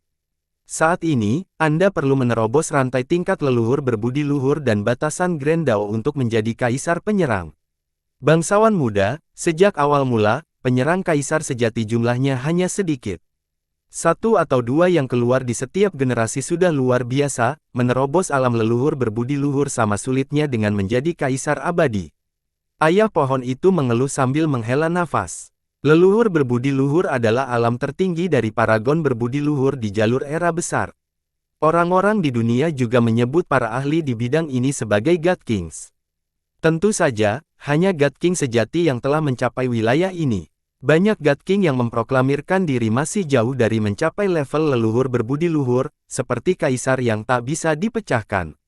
Faktanya, bagi paragon di tingkat leluhur berbudi luhur, perjalanan masih panjang, bahkan lebih panjang dari jalan yang telah mereka lalui. Meski jalur zaman agung tidak seperti jalur surga yang bertujuan untuk memperoleh kehendak surga bagi tahta, namun jalur zaman agung tetap bisa mendorong dao seseorang hingga mencapai puncak bahkan menembus batasnya. Mereka yang bisa melakukan ini disebut kaisar penyerang, eksistensi yang benar-benar bisa melawan kaisar abadi. Tentu saja, sedikit orang dalam sejarah yang benar-benar mencapai tingkat ini. Ayah pohon, kamu harus percaya diri. Kamu telah disukai oleh surga. Li Qiye perlahan menjelaskan, kamu perlu tahu bahwa seni penindasan kaisar telah didambakan oleh banyak orang, bahkan kaisar abadi pun tidak kecuali. Selain itu, spanduk naga melingkar Anda juga luar biasa. Meskipun barang eksternal seperti spanduk tidak akan dapat membantu Anda memutus rantai dao, ada banyak hal di dalamnya yang patut Anda luangkan waktu untuk mempelajarinya. Selama kamu bisa mencapai langkah itu, kamu pasti akan menjadi kaisar penyerang di masa depan.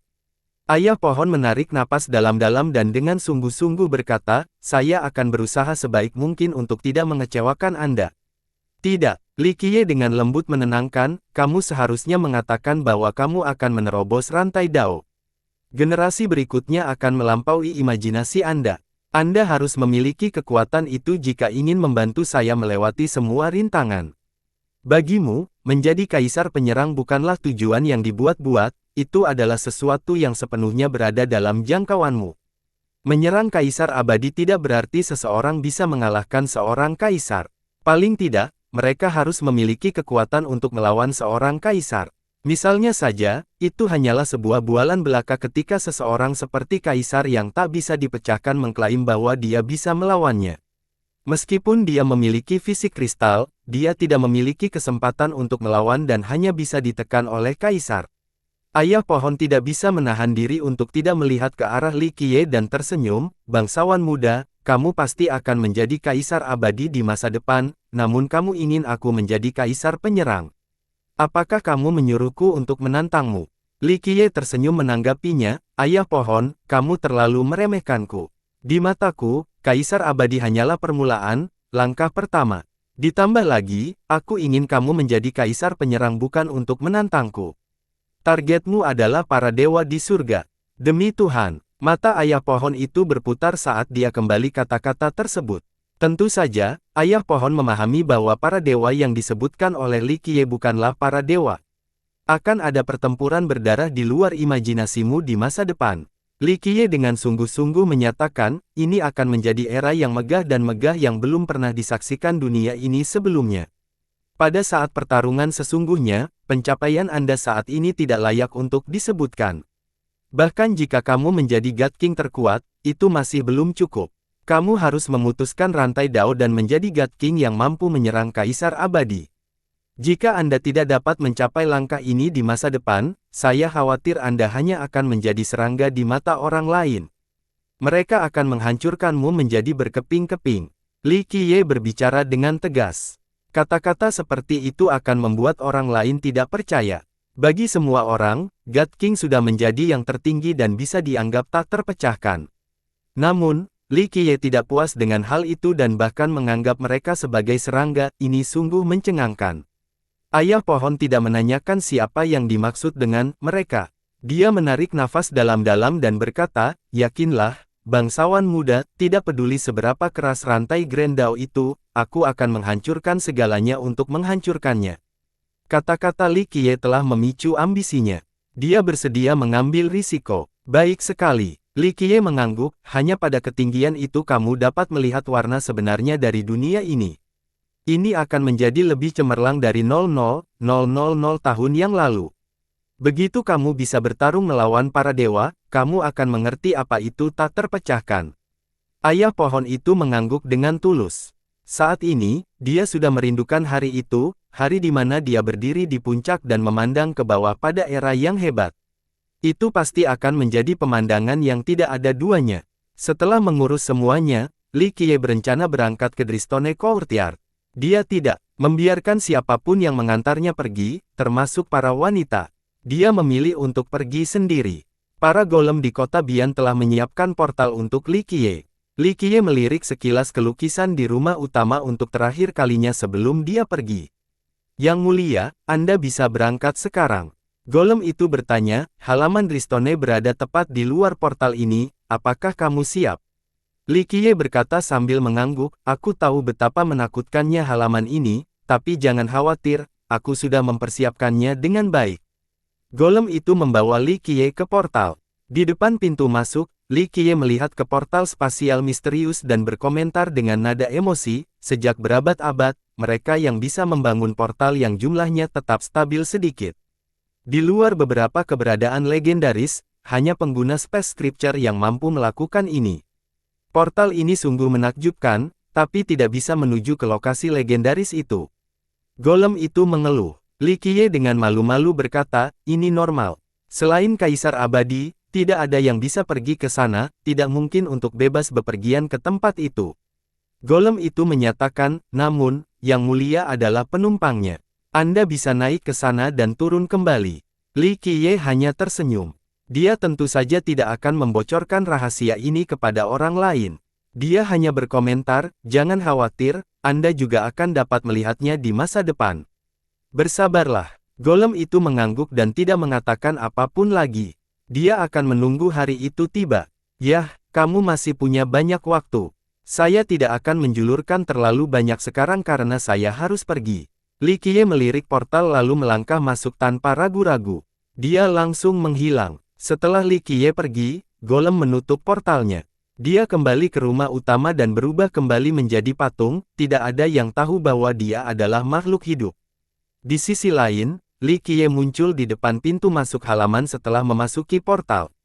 Dia diam-diam berdiri di sana ketika tubuhnya perlahan mulai membatu, mengeluarkan suara retakan sesekali. Namun, Li Qiye sudah siap. Dia memanggil sebuah item dan memasangnya, menghilangkan membatu dan membiarkannya tidak mempengaruhi. Jika orang lain melihat benda yang ditungganginya, mereka pasti tidak akan mempercayainya. Ternyata itu adalah kuda kayu yang seluruhnya berwarna putih. Dia menukarkan buah panjang umur dengan kuda kayu ini di lapangan golem. Namun, kuda kayu ini sekarang lebih besar dari sebelumnya. Saat menunggang kuda, dia mendiskusikan halaman di depannya. Itu memiliki tampilan yang sangat kuno, seolah-olah telah mengalami bulan yang tak terhitung banyaknya. Ada sebuah plakat di atas gerbang dengan dua kata kuno. Orang awam tidak akan mengenali surat-surat ini. Namun, Li Qiye bisa membacanya, Dristone Courtyard. Dristone Courtyard masih belum berubah setelah bertahun-tahun. Li Qiye menghela nafas di depan halaman. Era berganti seiring berjalannya waktu, namun tempat ini tidak mengalami sedikit pun perubahan. Bersambung.